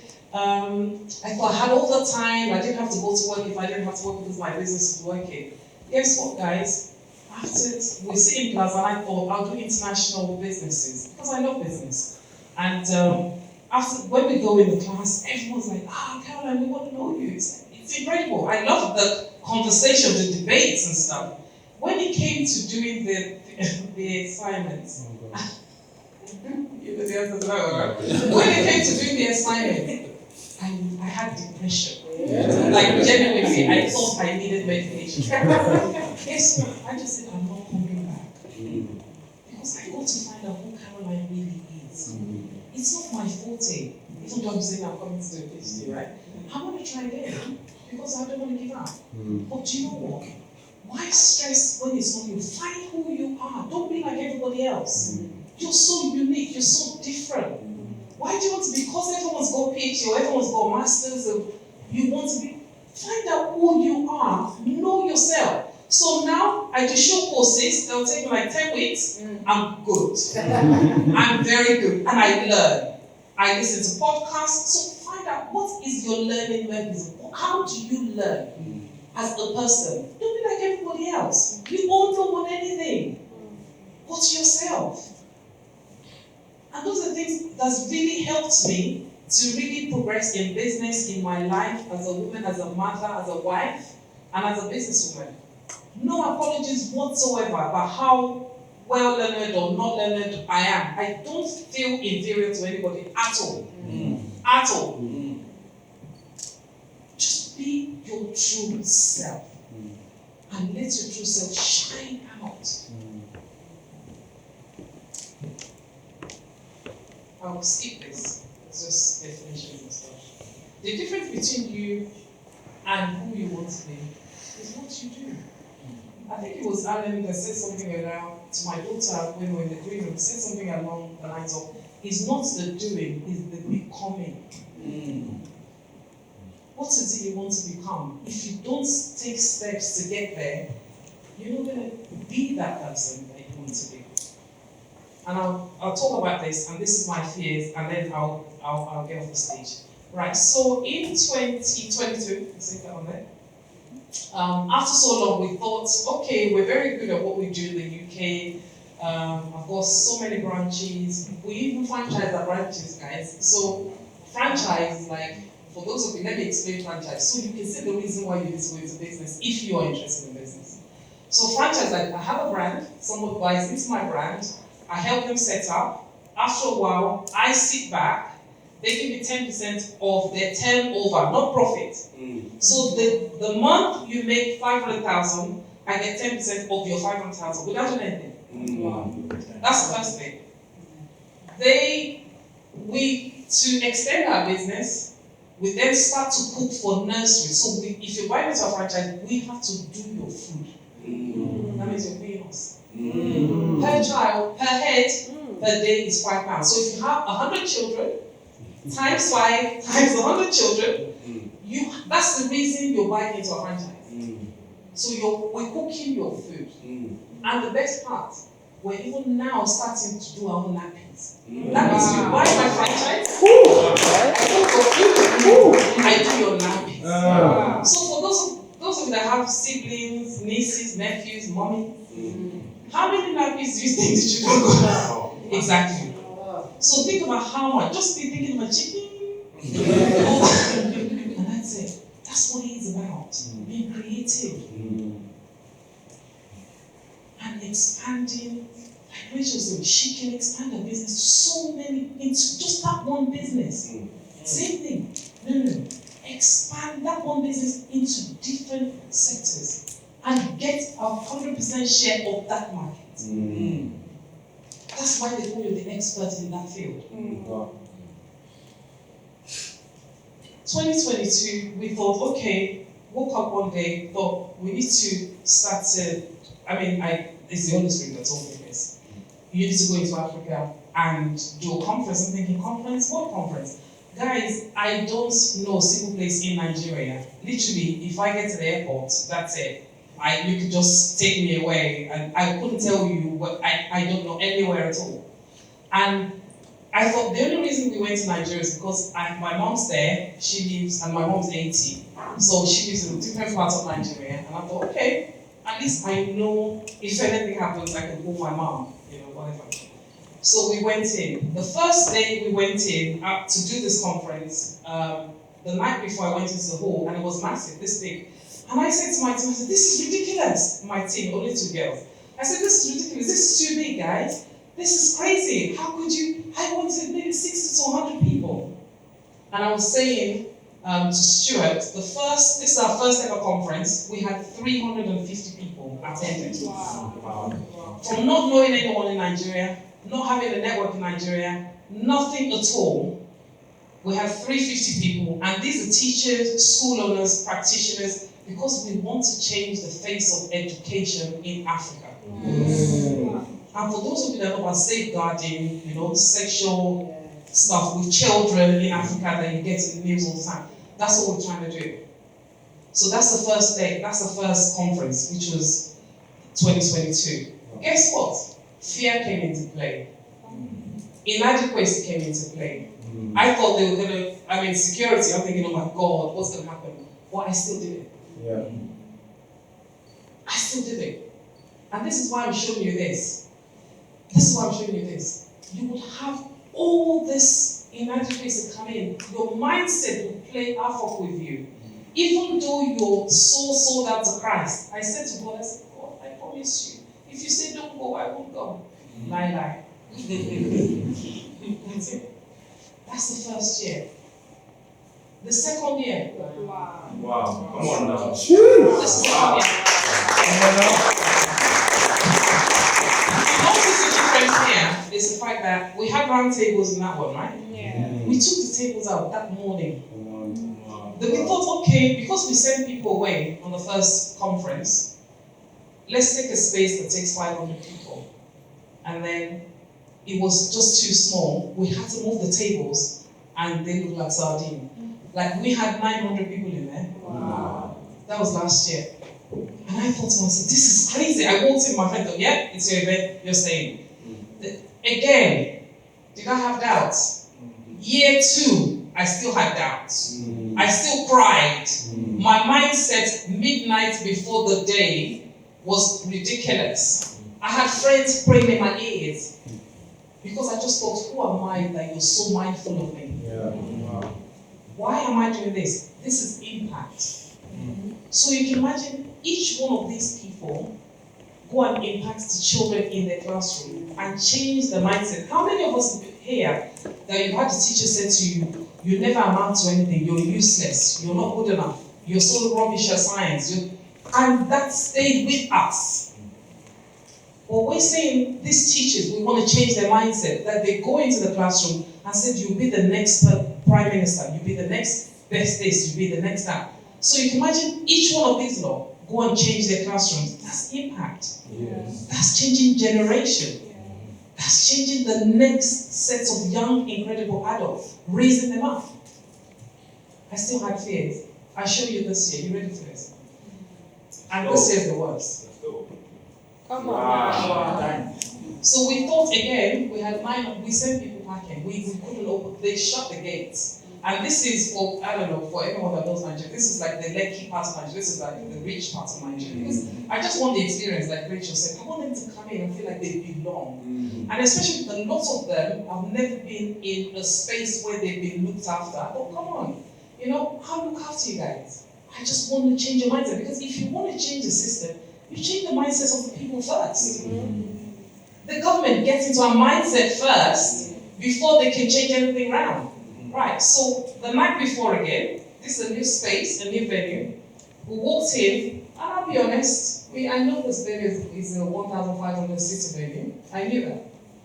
But when you saw the chairs, I'm like, no, this is ridiculous, this is too much.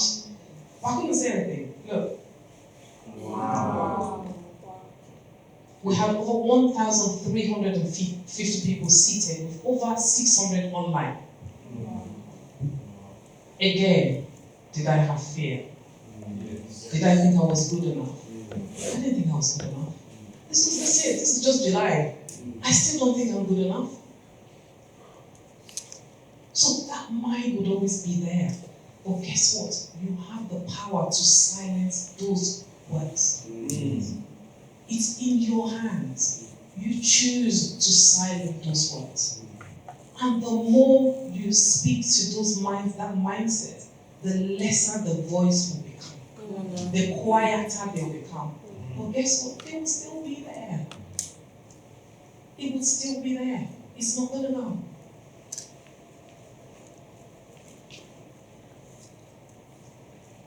Before I go into this, I've got one or two things I want to read to you guys.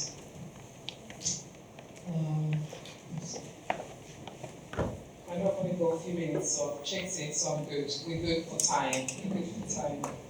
I just want to read this with us. That, including, we've talked about journey. The journey is not about reaching the destination. It's not about the destination. It's about the growth and the experience along the way. I've just told you a little teeny bit of 20 years in business. I've just told you about fear, told you about character, told you about this resilience, told you about challenges, and the power of prayer, and having the right people on your side, which Rachel said. She ascribed to her brother and her partner. Same thing. Who do you have in your corner fighting for you? And because you have age on your side, well, guess what? Don't get bogged down by when people say you've got age on your side, you've got age on your side. Guess what? You wake up one day and you find out you're 30, you're 40. And you still hear people say, oh, you've got age on your side, you've got age on your side. But age goes quick. What would you show to say you've done? Whose life have you changed? Who would say as a result of you that you've made a difference in their life? I fell 4 or 5 years ago. I fell 7 foot down. I have a big scar here, and I wear it as a badge of honor. I love it. And if I'd fallen backwards, I would not be here. That's definite. 7 foot down. There's no way I would not be here. It's either I'll be paralyzed or brain dead. Really, it's as simple as that. But God being so good, I fell sideways on my shoulder. I even thought, oh, I'm just gonna fix it, and I go, no. I was awkward for 4 months, and I was losing weight every single day because every medication I had was keeping the pain away. I wasn't eating, and I was losing weight. And I could see the gap between my thighs. And all I could see in the mirror was just bones. But the one thing I said to myself, I had friends came in to visit, and my daughter, she's smiling, she knew I was going to go there. And she came up, oh, Mom, these people come to visit. I said, oh. And I could hear them laughing downstairs. And I'm thinking, wow, I'm in bed, and they're laughing. And you know what she said? She said, what do you expect them to do? And that's true. If you're gone today, whose life will you impact? If I died, people move on. They move on. They move on maximum a month. Max, that's even a law. Do you know what they always said to me? The first thing I said, looking at myself in the mirror, Caroline, God has spared your life because you did die when you fall. The choice is if you want to live. The pain was so bad, I some days wished I hadn't woken up. But I looked at myself and I thought, Caroline, if you want to live, it's totally up to you. You have a choice. But God has told you He wants you to live, but it's up to you. And I'll have friends come in, have one spoon, so I can eat one. So it's like, okay, you take one, I'll take one. Because I could not eat. The appetite was not there. I had a choice if I wanted to live or not, if I wanted to die. And I said to God, Father in heaven, if you keep me, I will do you all of my life. I will impact life, I will change life. Because the question that there was, if I died there, who would say as a result of me, I gave them life? I couldn't think of anyone. I couldn't think of anyone I mentored. I couldn't think of anyone I've spoken to that their life has changed. And I thought that's the birth of that thing. So, question for you guys, as a result of today, as a result of your life, who would say, thank you, Rachel, thank you, Ada, thank you, Arabella, thank you, whoever you are, that because of you, I'm alive. And when I say alive, I don't mean alive like this. My life has changed because of each one of you. If you haven't, guess what? No one's promised tomorrow. No single person is promised tomorrow.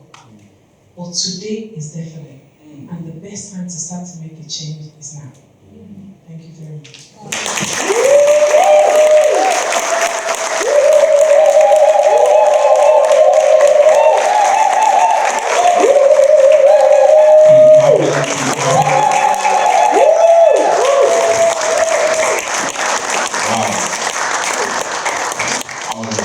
Were you inspired?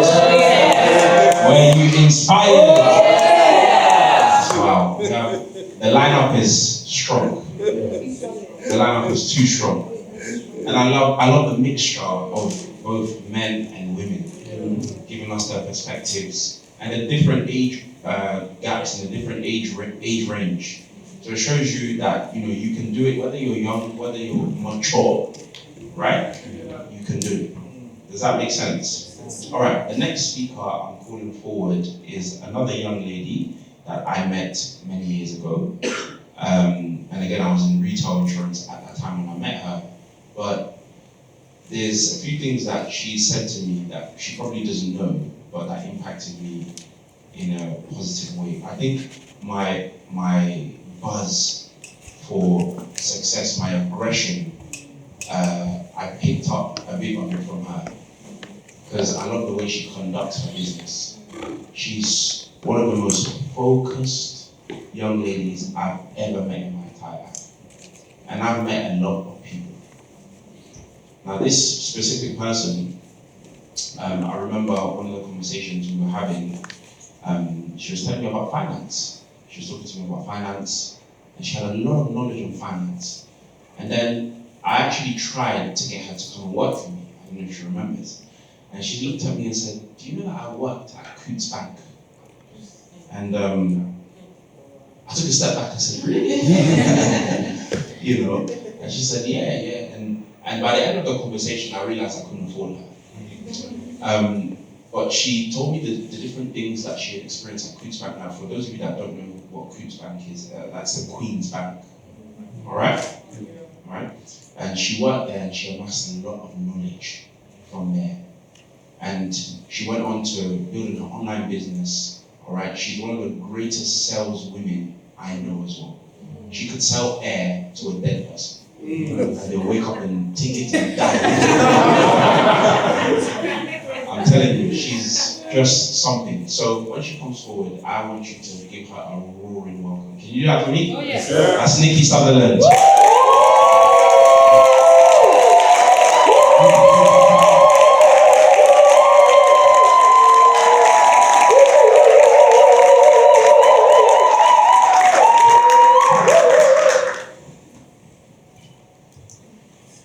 Good afternoon, everyone. How are we all doing? Wow. Can I just first of all just honor, Max and his beautiful wife. They've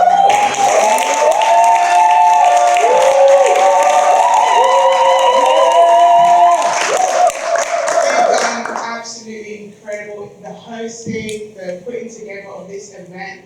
I know that they both do things with just a spirit of excellence, and it's just so beautiful to just see what you're doing, and just amazing to see so many beautiful people here as well. I'm honored to even have got the call to say, Nikki, can you come? And since we've had our relationship, you call, I'm there. So, thank you so much for having me here. Also, as well, my incredible husband, who is at the back.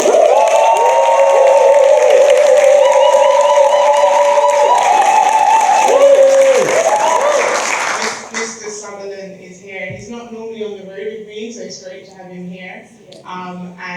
I definitely believe that when you have an assignment over your life, and when God really, and I believe that when you have a leadership assignment, you're held to a little bit of a higher standard. And I think He always strategically aligns you with the right people that are going to help you to pull it out of you. And I believe that my husband is an absolute blessing. Oh, thank you. My husband was a gift from God. Come on. And I almost didn't recognize it. I brought notes because I know what I'm like, so I'm going to go back to them. But I have to honor him because when we first met, which I'm not going to go into that whole story, but when we first met, I did everything to run away from that relationship. And sometimes when God has something for you, if you're not sensitive enough to recognize the blessing, you could almost miss it. And I almost missed it, but what is for you is for you. So I'm so incredibly grateful because it was him that really helped me to rebuild. It was him that saw something in me to allow those seeds that were already deposited to start to grow. So can I just give it up for him one more time?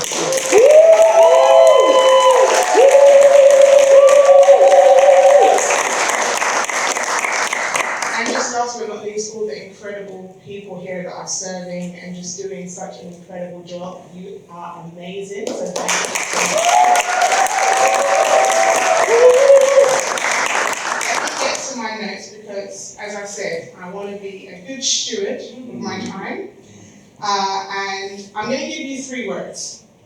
Because here's the thing, right? We've heard from some incredible panelists today, and I didn't do that, so excuse me. Let me shout out to all the incredible speakers.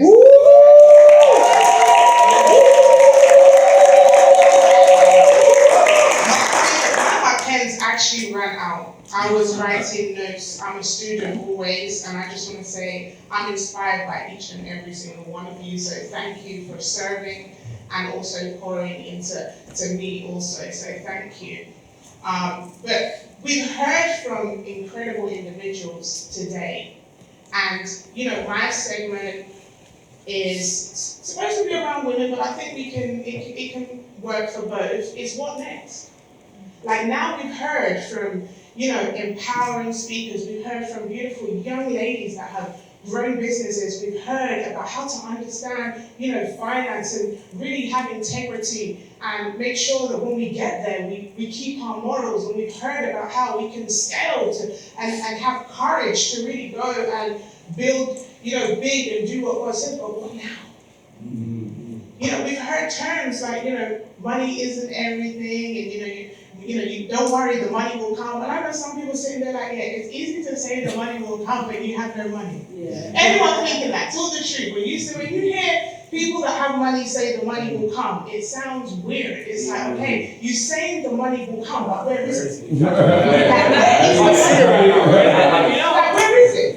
Because they're all saying the money will come, but where is the money? They're saying you can buy houses with no money. Okay, what do I do? How? Show me, what's going on? So I don't want to give you story. I want to give you something tangible that you can go away and do. But what I will do is I will use examples from things that I have done, because I don't believe in teaching things that you haven't necessarily done. So there may be other strategies that are better, or even somebody else may know something else, but all I can teach you is what I've done, and then you can go and do your research and go across and implement these things. And so, as I said to you before, when I met my husband, I was down and out, and I was on a rebuild. I literally was at the point where I said, Lord, take control. I'm done. Best friend leaves me, baby father leaves me, I'm pregnant, I'm a big banker running coups, advising managers, directors, but I'm broke. In fact, I'm not just broke, I'm minus. Right? Money out of my account as the pay goes in, it's all coming out. £36,000 worth of debt, and I'm a big banker advising banks. Hypocrite.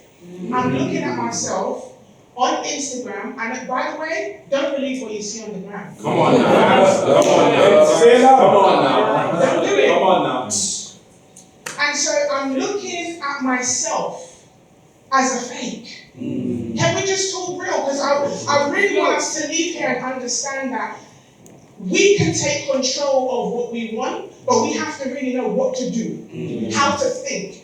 One of my mentors said to me, Nikki, don't ask me what I have. Don't ask me, to tell you all the great things that I have. I can sit here and tell you about my house, my car, kids in private school, all that kind of stuff, but tell me how you were thinking on the road to getting there.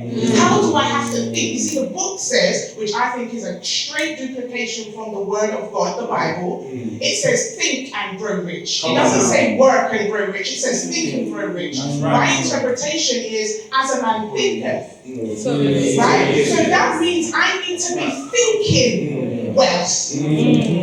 How am I thinking? What are the things that are going into my brain as I am going through where it is that I'm going through? So the first thing I have to do is think. What are my thoughts? So I have to know who I am. Identity. This was a big one for me, especially ladies. As you can see, I have no makeup on. I adore all the beautiful ladies. You guys, especially the young ones. But I had to get comfortable with myself to say, that's not my lane. And I'm happy with that. I can adore and look at all the beautiful ladies that have their fleeky, their lashes and all that, but that's not me. And for years I was battling with comparing to everybody else. The spirit of comparison steals joy. And so I'm looking at what everybody else is doing, and I'm not focused on myself. And I said to myself, Lord, if you pick me up off this floor, show me strategy, I promise you, I will never ever stop saying your name out of my mouth. And some of us, we have to wait till we hit rock bottom before we start making promises to God. And we have to get to a place where we say, listen, we're ready to live for Him today. There's purpose over my life, because when you understand your identity, you really understand that nothing can stop you. When God is for you, ain't nothing can stop you. And so I had to understand my identity. I want you to write this down. Who am I? Because when you understand who you are, you can understand what rooms you walk in. You can understand your clientele. You can understand who you're speaking to. And you can design an offering to the persons that are attracted to the gift that's on the inside of you. But if you're hiding the gift because You're ashamed of being who you are. Do you know how many ladies came up to me and said, Nikki, because you don't wear the makeup and you haven't got all that, I feel comfortable to be myself. I feel comfortable that I can do it. I may not have the straight nose, I may not look like how the Instagram girls look, but I'm confident in who I am. I'm confident in knowing that God has put a gift on the inside of me and ain't no one going to take it away from me. So we have to be able to stand up in ourselves and say, who am I? Not what the girls on the left are doing, not what the guys on the right are doing, but who am I? What am I called to do on this earth? You see, a lot of us have gifts, but they're buried on the inside of us because of fear, lack of courage, lack of confidence in doing what it is. So what is your identity? Who are you? Because when you know who you are, you also know who you won't do business with. And Max can tell you, I don't talk at everyone's events. No, not at all. I don't say yes to everyone. If I went into a store the other day, I was going to buy something, and the music was very distasteful.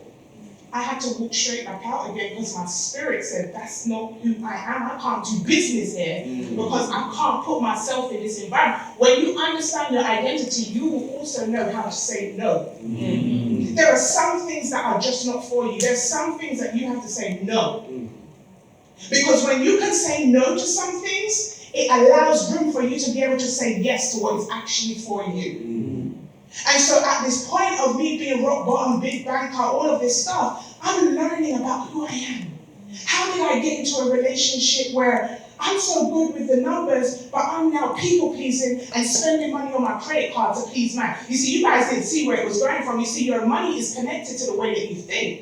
And if you're people pleasing, you're doing things. I was going on first class flights on my credit card to impress. Going on holidays, spending money to impress. Knowing better. How many of you know better but don't do better? We know the word, but do we do the word? I said to my pastor one time, I don't come to church to just hear the word. I don't want to just warm the bench. I want to be the word. You should see God in me. When I step into a room, there should be something different. Every single one of us have a unique purpose for our life. And if we stay focused on knowing who it is that we are, we can walk in boldness and courage and be able to step and sign those big contracts, buy back the block, be confident when we're walking. Because here's the thing. Where you lack in finance, you make up in work ethic. If you don't have the money, you make up for that in your work ethic. Nikki, give me an example. I'll give you an example. I'm rock bottom. I have £1 million property portfolio at this moment in time. Come on now. Come on now. At rock bottom. I'm at rock bottom. And all at the same time, the tenants stop paying the rent. Yeah. So now I'm paying 2 free mortgages. I'm going in and out of the loan places to be able to survive, paying mortgages on credit cards. You see, when you are in a place where you attain it, but you don't have the morals for it, the quicker you gain it, you will lose it if you don't know how to steward it. So you want to invest in yourself to understand exactly what you're going to do when you receive it. Because some of us are praying for things, but when we pray for it, are we willing to pay for it? Are you willing to pay the price that it costs to get that thing? But also, they don't talk about the price to keep it. What's the price that you have to pay in order to keep what it is? Do you even have the resilience to be able to maintain and manage what you're praying for? So now I'm learning my identity, and I hear this strong from God because I'm like, yo, no, Lord, not me. He's like, no, this is what you're called to do. And the fear kicked in. He told me, walk away from the job. Leave the job whilst you're pregnant. Remember, I'm in there. God's telling me, leave the job. Leave the job whilst you're pregnant. You have to have courage. Now, I'm not telling you to be stupid now, but you do have to have courage. When you hear the word, do you do the word? Do you step out on faith? He said, leave the job and set up your consultancy. I heard it loud and clear. I said, no, Lord, not me. I'm not doing that. I'm a banker. Everyone's proud of me for being a banker. 15 years. He said, no, leave the job and go and set up your own consultancy. Let me tell you, I was on maternity leave. So I said, okay, it's safe because I'm still getting the income. Let me set up while I'm at maternity leave. You got to be strategic as well, right? I'm very strategic. And I'm about to launch the event, and it was sabotaged by someone very, very close to me. And that event got switched to a completely different event, and it never happened. That event never happened. And I was praying this year, and God said to me, Nikki, you owe me. There's a debt you need to pay. You got to go back to that place and do that event. And I said to myself, sometimes there's a blockage between when you hear the word to when you go and actually do that thing.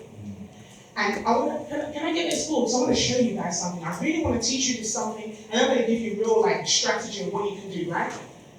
And so the time that it takes from the idea for you to get there, because I know social media teaches the microwave effect. Oh, yeah. You know, these days you see no makeup and then it's on, or no hair done and it's on. You know those reels within seconds? Yeah. But you don't see the process, because guess what happens? Let me tell you this.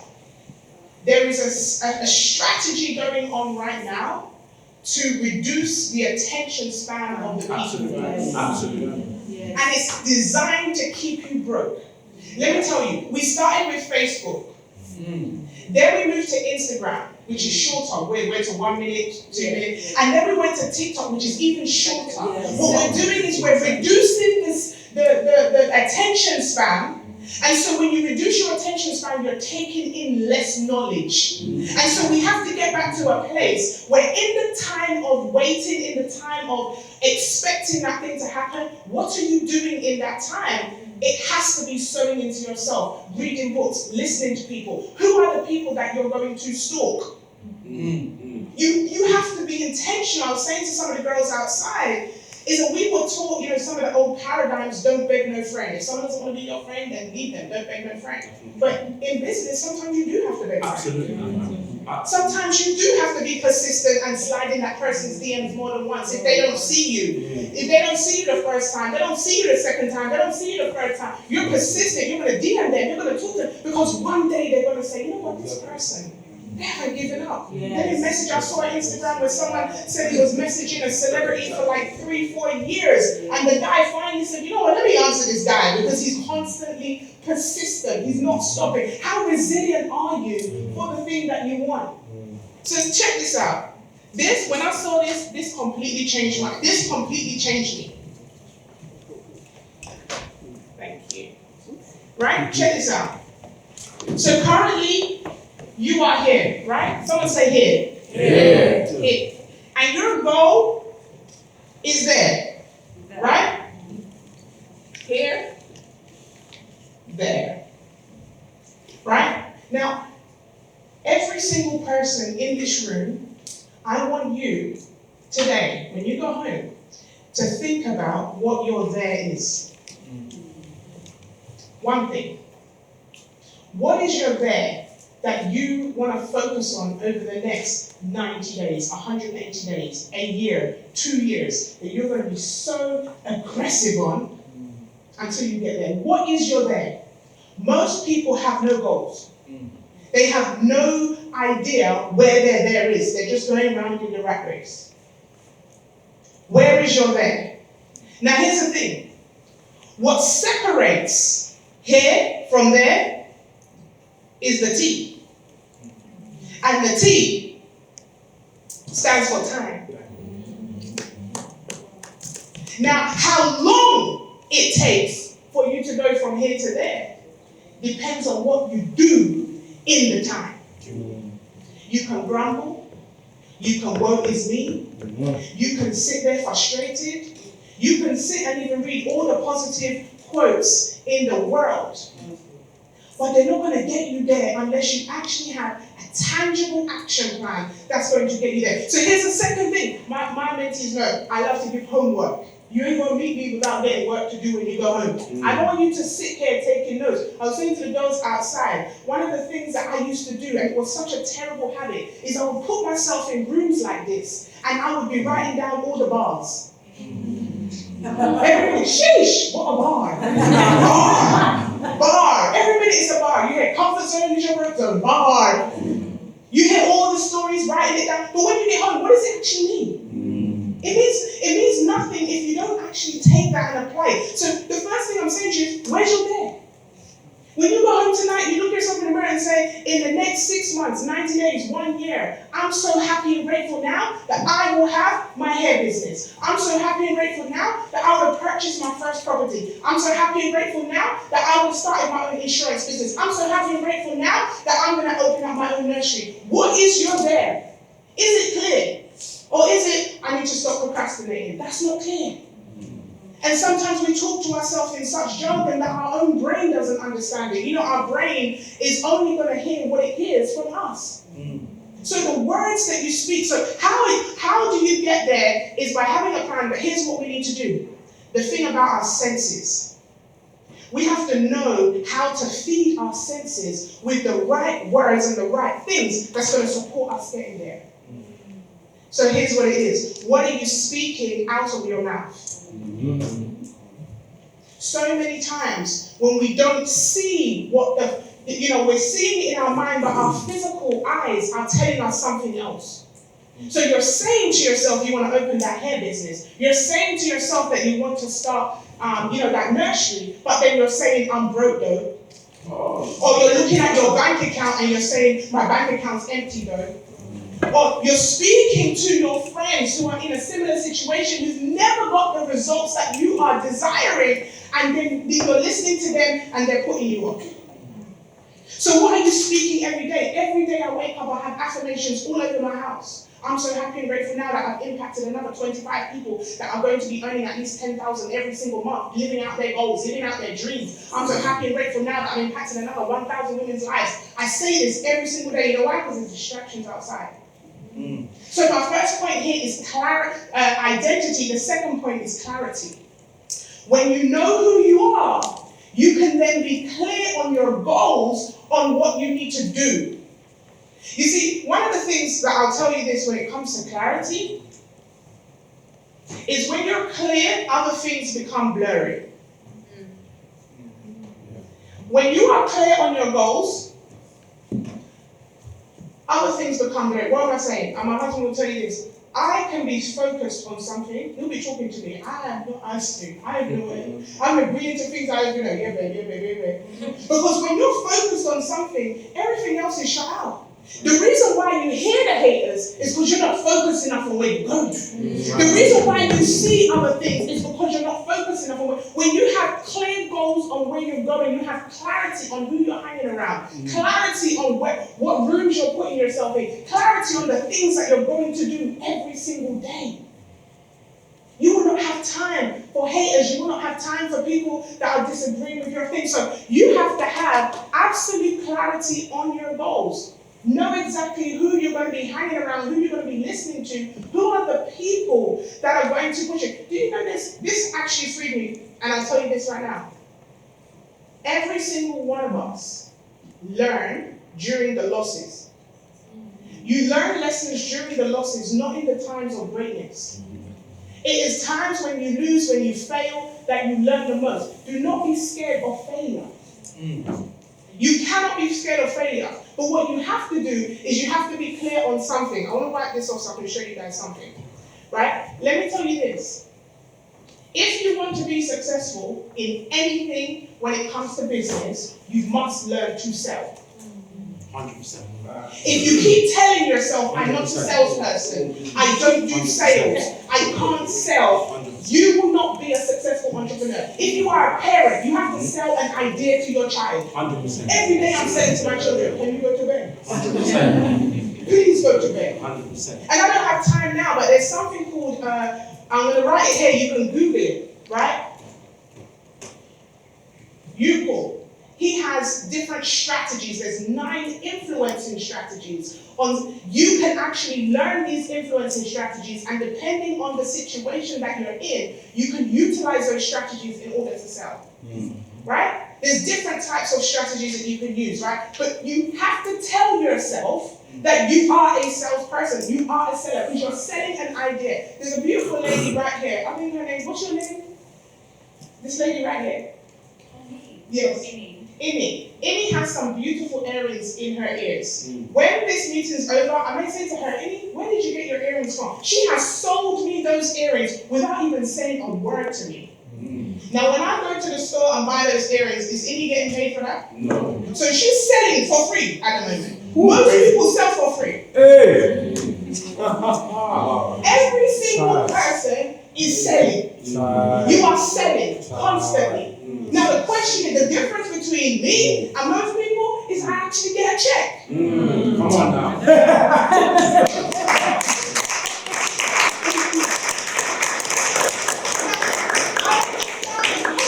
This is why you have to know your identities. I don't sell everything. Right? It's got to be legal, it's got to be ethical. But I also understand that we have a mindset, these paradigms that we've been taught when we were younger, we have to shift them. It's not noble to be broke. I'm just saying, there is no nobility in being broke. Let me tell you another thing that we do, especially as those of us that are believers. We have all these great ideas. We want to help the poor. Anyone want to build a house in Africa? Anybody want to help the poor and help the students? How do you think that doesn't cost a resource? There's money attached to your goals. There's money attached, like it's a resource. So, and I love the fact that I think it's Caroline said she loves money, because here's the thing, I love my house, I love my family, I love money. Don't let anyone tell you that loving money is a problem. It's when you love it above God, when it is an idol in your life, right? And a lot of people are confused by that. So because they don't even want to say money, because we don't like to talk about these things in our church, we don't like to talk about money because the pastor's speaking of money and all those things. So they don't want you to talk about the money. And so we now have this paradigm that talking about money is wrong. That if I say, we've been taught that rich people are evil. That they're mean. We've been taught all of this. I'm not evil. We have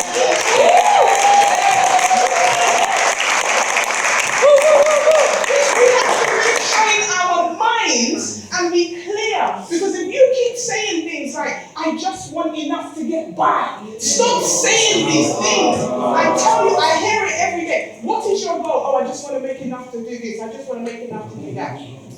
So, tell ourselves that we're salespeople. We're selling something. Some of us are selling salvation. We're telling people, listen, come to the Lord and you're going to be saved. You're still selling. So we need to just shake that part off. So you have your clarity, you also have your identity, and here's a big one that I see all the time, which is visibility. You have a great product or service that you want to sell, but no one knows about it. Oh, Nikki, I don't do Instagram, I don't do social media because I'm shy. Write this on your paper. Shy people do not get paid. Shy people do not get paid. We're confusing shy and humble. They're two different things. If you hide your gift, I don't want to start preaching, but there was somebody that did something with a gift and it was taken away. Discover your gift, develop your gift, and then deploy it out into the world. Your gift is not from you, it's from who you're meant to serve. Figure out your gift. Understand your gift and then bring it out to the world. So here's what I want to teach you guys. This changed my life. This right here is called the cash flow quadrant, right? Boom. 4 ways that you can create an income. First way is E, employee. We all know what that does, right? You exchange your time for money. If you don't go to work, you don't get paid. Right? Good benefits. You get sick pay, holiday pay, maternity leave. Trust me, I know. Right? You get all of those benefits, but if you decided never to go back to work, money goes. Now, this is an income stream. I'm not saying that money is not good. Employees is not being good. Being an employee is not a good thing. It is because it creates a cash flow, but you don't just only want to be in that box. Make sense? So it's here to create an income. The next box is self-employed. I thought when I went self-employed, it was all going to be gravy.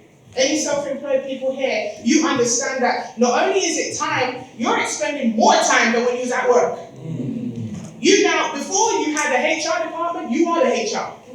Before you had someone to order stationery, you are the person looking at your bank account. Can I even afford the stationery this week? Right? So now you're investing more time and sometimes less money than you were making even when you was an employee.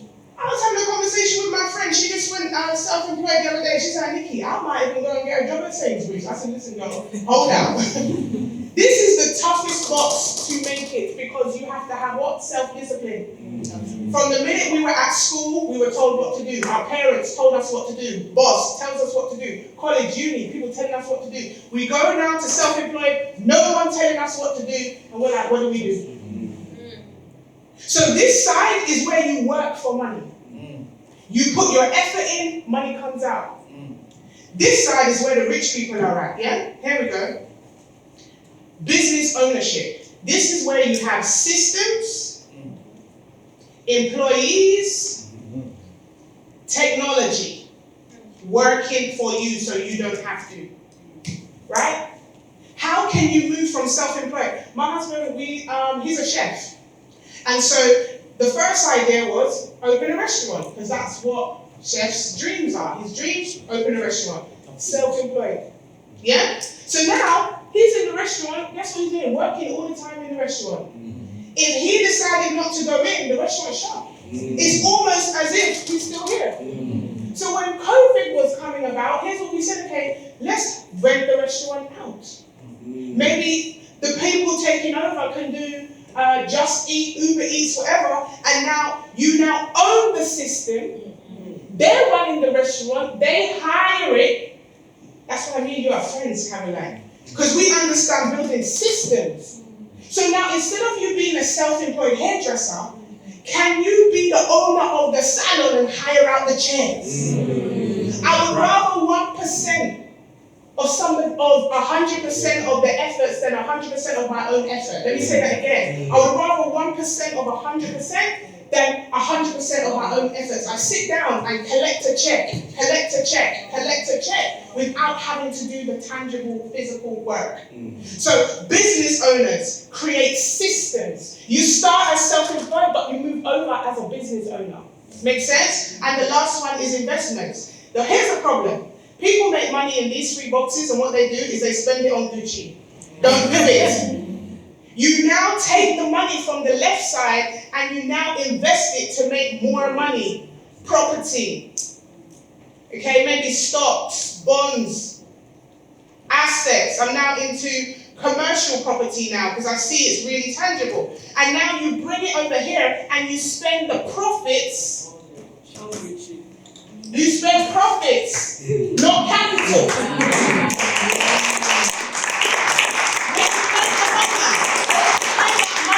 You use that money to make more money. I'm going to say this last thing because I think it is definitely something that needs to be said.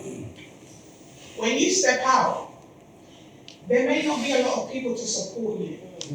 And you have to have self-motivation. You've got to get into a place where you understand that the moment you step foot and say that I want more for my life, it's an energy.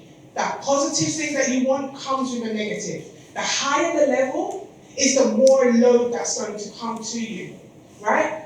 And you have to expect it. And sometimes it's those things that even push you to greater things. We've heard stories of, natural hair was an issue and created a solution for that. What's your solution to the people that you need to serve? And then they will come. You'll attract them. And so think about it like this. I'm a Bible girl, so I have to tell you. Is it okay, right? So Hannah and Peninnah. You guys know the story? Hannah and Peninnah, married to the same person. Peninnah was popping out babies left, right, and center. Hannah's feeling insecure, looking at Peninnah thinking I'm the worst wife because Hannah's having all these kids. And Peninnah was the one winding her up every day. Look at me. I like to change the Bible into colloquial terms. So think about it these days. Peninnah's like, yeah, look at me, I'm the good up one, and you're the one that ain't got no kids. And Hannah's feeling insecure because from her physical eye, it looks like Peninnah is doing better than her because she's now feeling insecure about who she is. Years go by, more kids for Peninnah, nothing for Hannah, barren.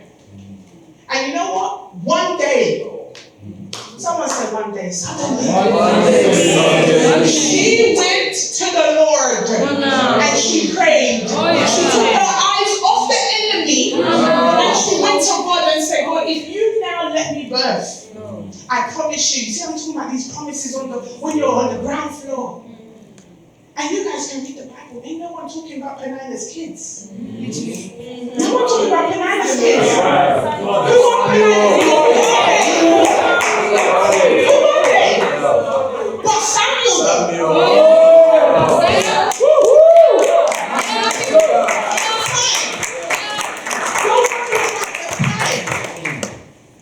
So I just want to share this one thing with you. This have a physical. You need to have something physical. This is a tip for all of you networking. What can you have physical? There's a company. I know I'm running out of time, but there's a company that's called Tappy. Write this down. Tappy. I've got it in the back of my phone. Tappy is a card that you can have digitally at the back of your phone, and when you see someone, you just tap your phone on them, and it brings up all your socials straight away. Tappy. Right? I think it's like £3 or £5. It's really cheap.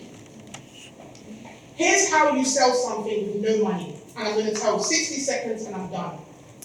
This bottle, it costs you £1,000. How many of you are going to give me £1,000 for this bottle right now? All the hands are down. Right? You don't have the £1,000 to give me for this bottle, but you know I'm selling it to you for £1,000. You bring one of your friends right now. You say, listen, I've got this bottle. This bottle's actually worth 2K. I'm getting you for 1.5. Your friend's like, you know what? I like that idea. Send me your account details. You get the 1.5 from your friend first. Then you give me the 1K. Understand this. You do not need money to sell, you just need courage. You can sell anything. We are in a life of online. You need courage. So many of you beautiful women on here are doing TikToks for fun, for free. I don't do TikTok for free. I get paid for my stories. I get paid for my Instagram. I get paid for my TikToks. Do not do it for free. So you go on there and you've only bought one. They don't know you've only bought one. You have this, say, listen, I have 10 of these. The first 10, £10. 10 for 100. You just bought this for £2. Now you're up. Profit. Sell before you even own the thing. You just need courage. Get a picture of the thing, post it on your page and tell people you're selling it. Let them send you the money, then you buy it. Does that make sense? Sell before you have the thing. And I tell you, you'll create income so quick. I did it with houses. I've done it with other stuff as well. I've done it with basic products, retreats, all of that stuff. And I tell you, you just have to have courage. If you have courage and you know who you are, you do it in the right way, the right morals, watch how God unlocks a next level for you and you attract all the type of people that you're supposed to have in your life.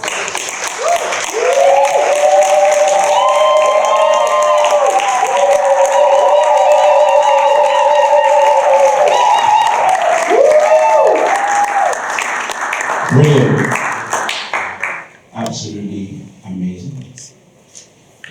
I'm truly inspired by that. Let's clap for Nikki again. Alright, so before we go into that, I think you guys moved a bit too quick. We're going to take questions really quickly, but just to touch up on what the speakers have said, you know, I think sometime last year, and I think some of you know the story, sometime last year, a young gentleman that I mentoring came up to me and said, you know, I work, number one, they're not paying me on time. And then he says, number two, I'm working hard and the payments are coming late and I'm frustrated. And the way he said it, it really touched me. So I said, what company do you work for? And then he said, I work for a sales company. And I said, explain the system to me. So he goes on and starts explaining the system to me and how they do things. And I said, come closer, give me more. So I took a pen out and I started writing it down. The gentleman is here, by the way. So I took a pen out and started writing it down. Everything he said. I said, is there anything else I need to know? And then he says, no. And I said, all right, just for you, I'm going to start this company. You can come and work for that company. And I'll pay you on time. So that company that I started last year in September turned over this month, from that time to this month, £750,000. Wow. The gentleman is right there for a way everyone.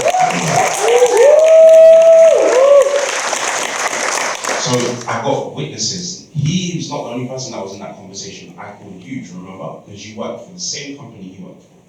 So I called him and I said, come tell me more. Maybe he missed out things. And he started telling me a bunch of things. I read it all down. Within a week, I opened the company. Within 6 months, we had 30 people working in that organization. Wow. Astronomical. Yeah. And some of you guys are working for the company right now.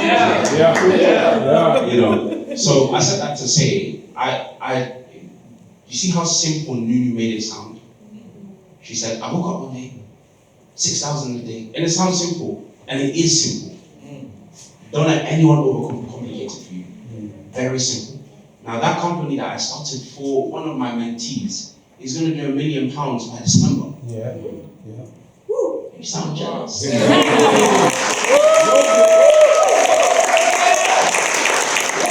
By December. Do you understand? So you can do it too. Everyone's been saying the same thing here, that you have the authority, the power. If you have just add courage there, you'll be able to do it too. Now I want to take questions. This is for one question per panelist, all right? Let's start with Stuart. So Stuart can just pop up here just for a second, just to answer one question. Right, okay. Yeah, just one question. So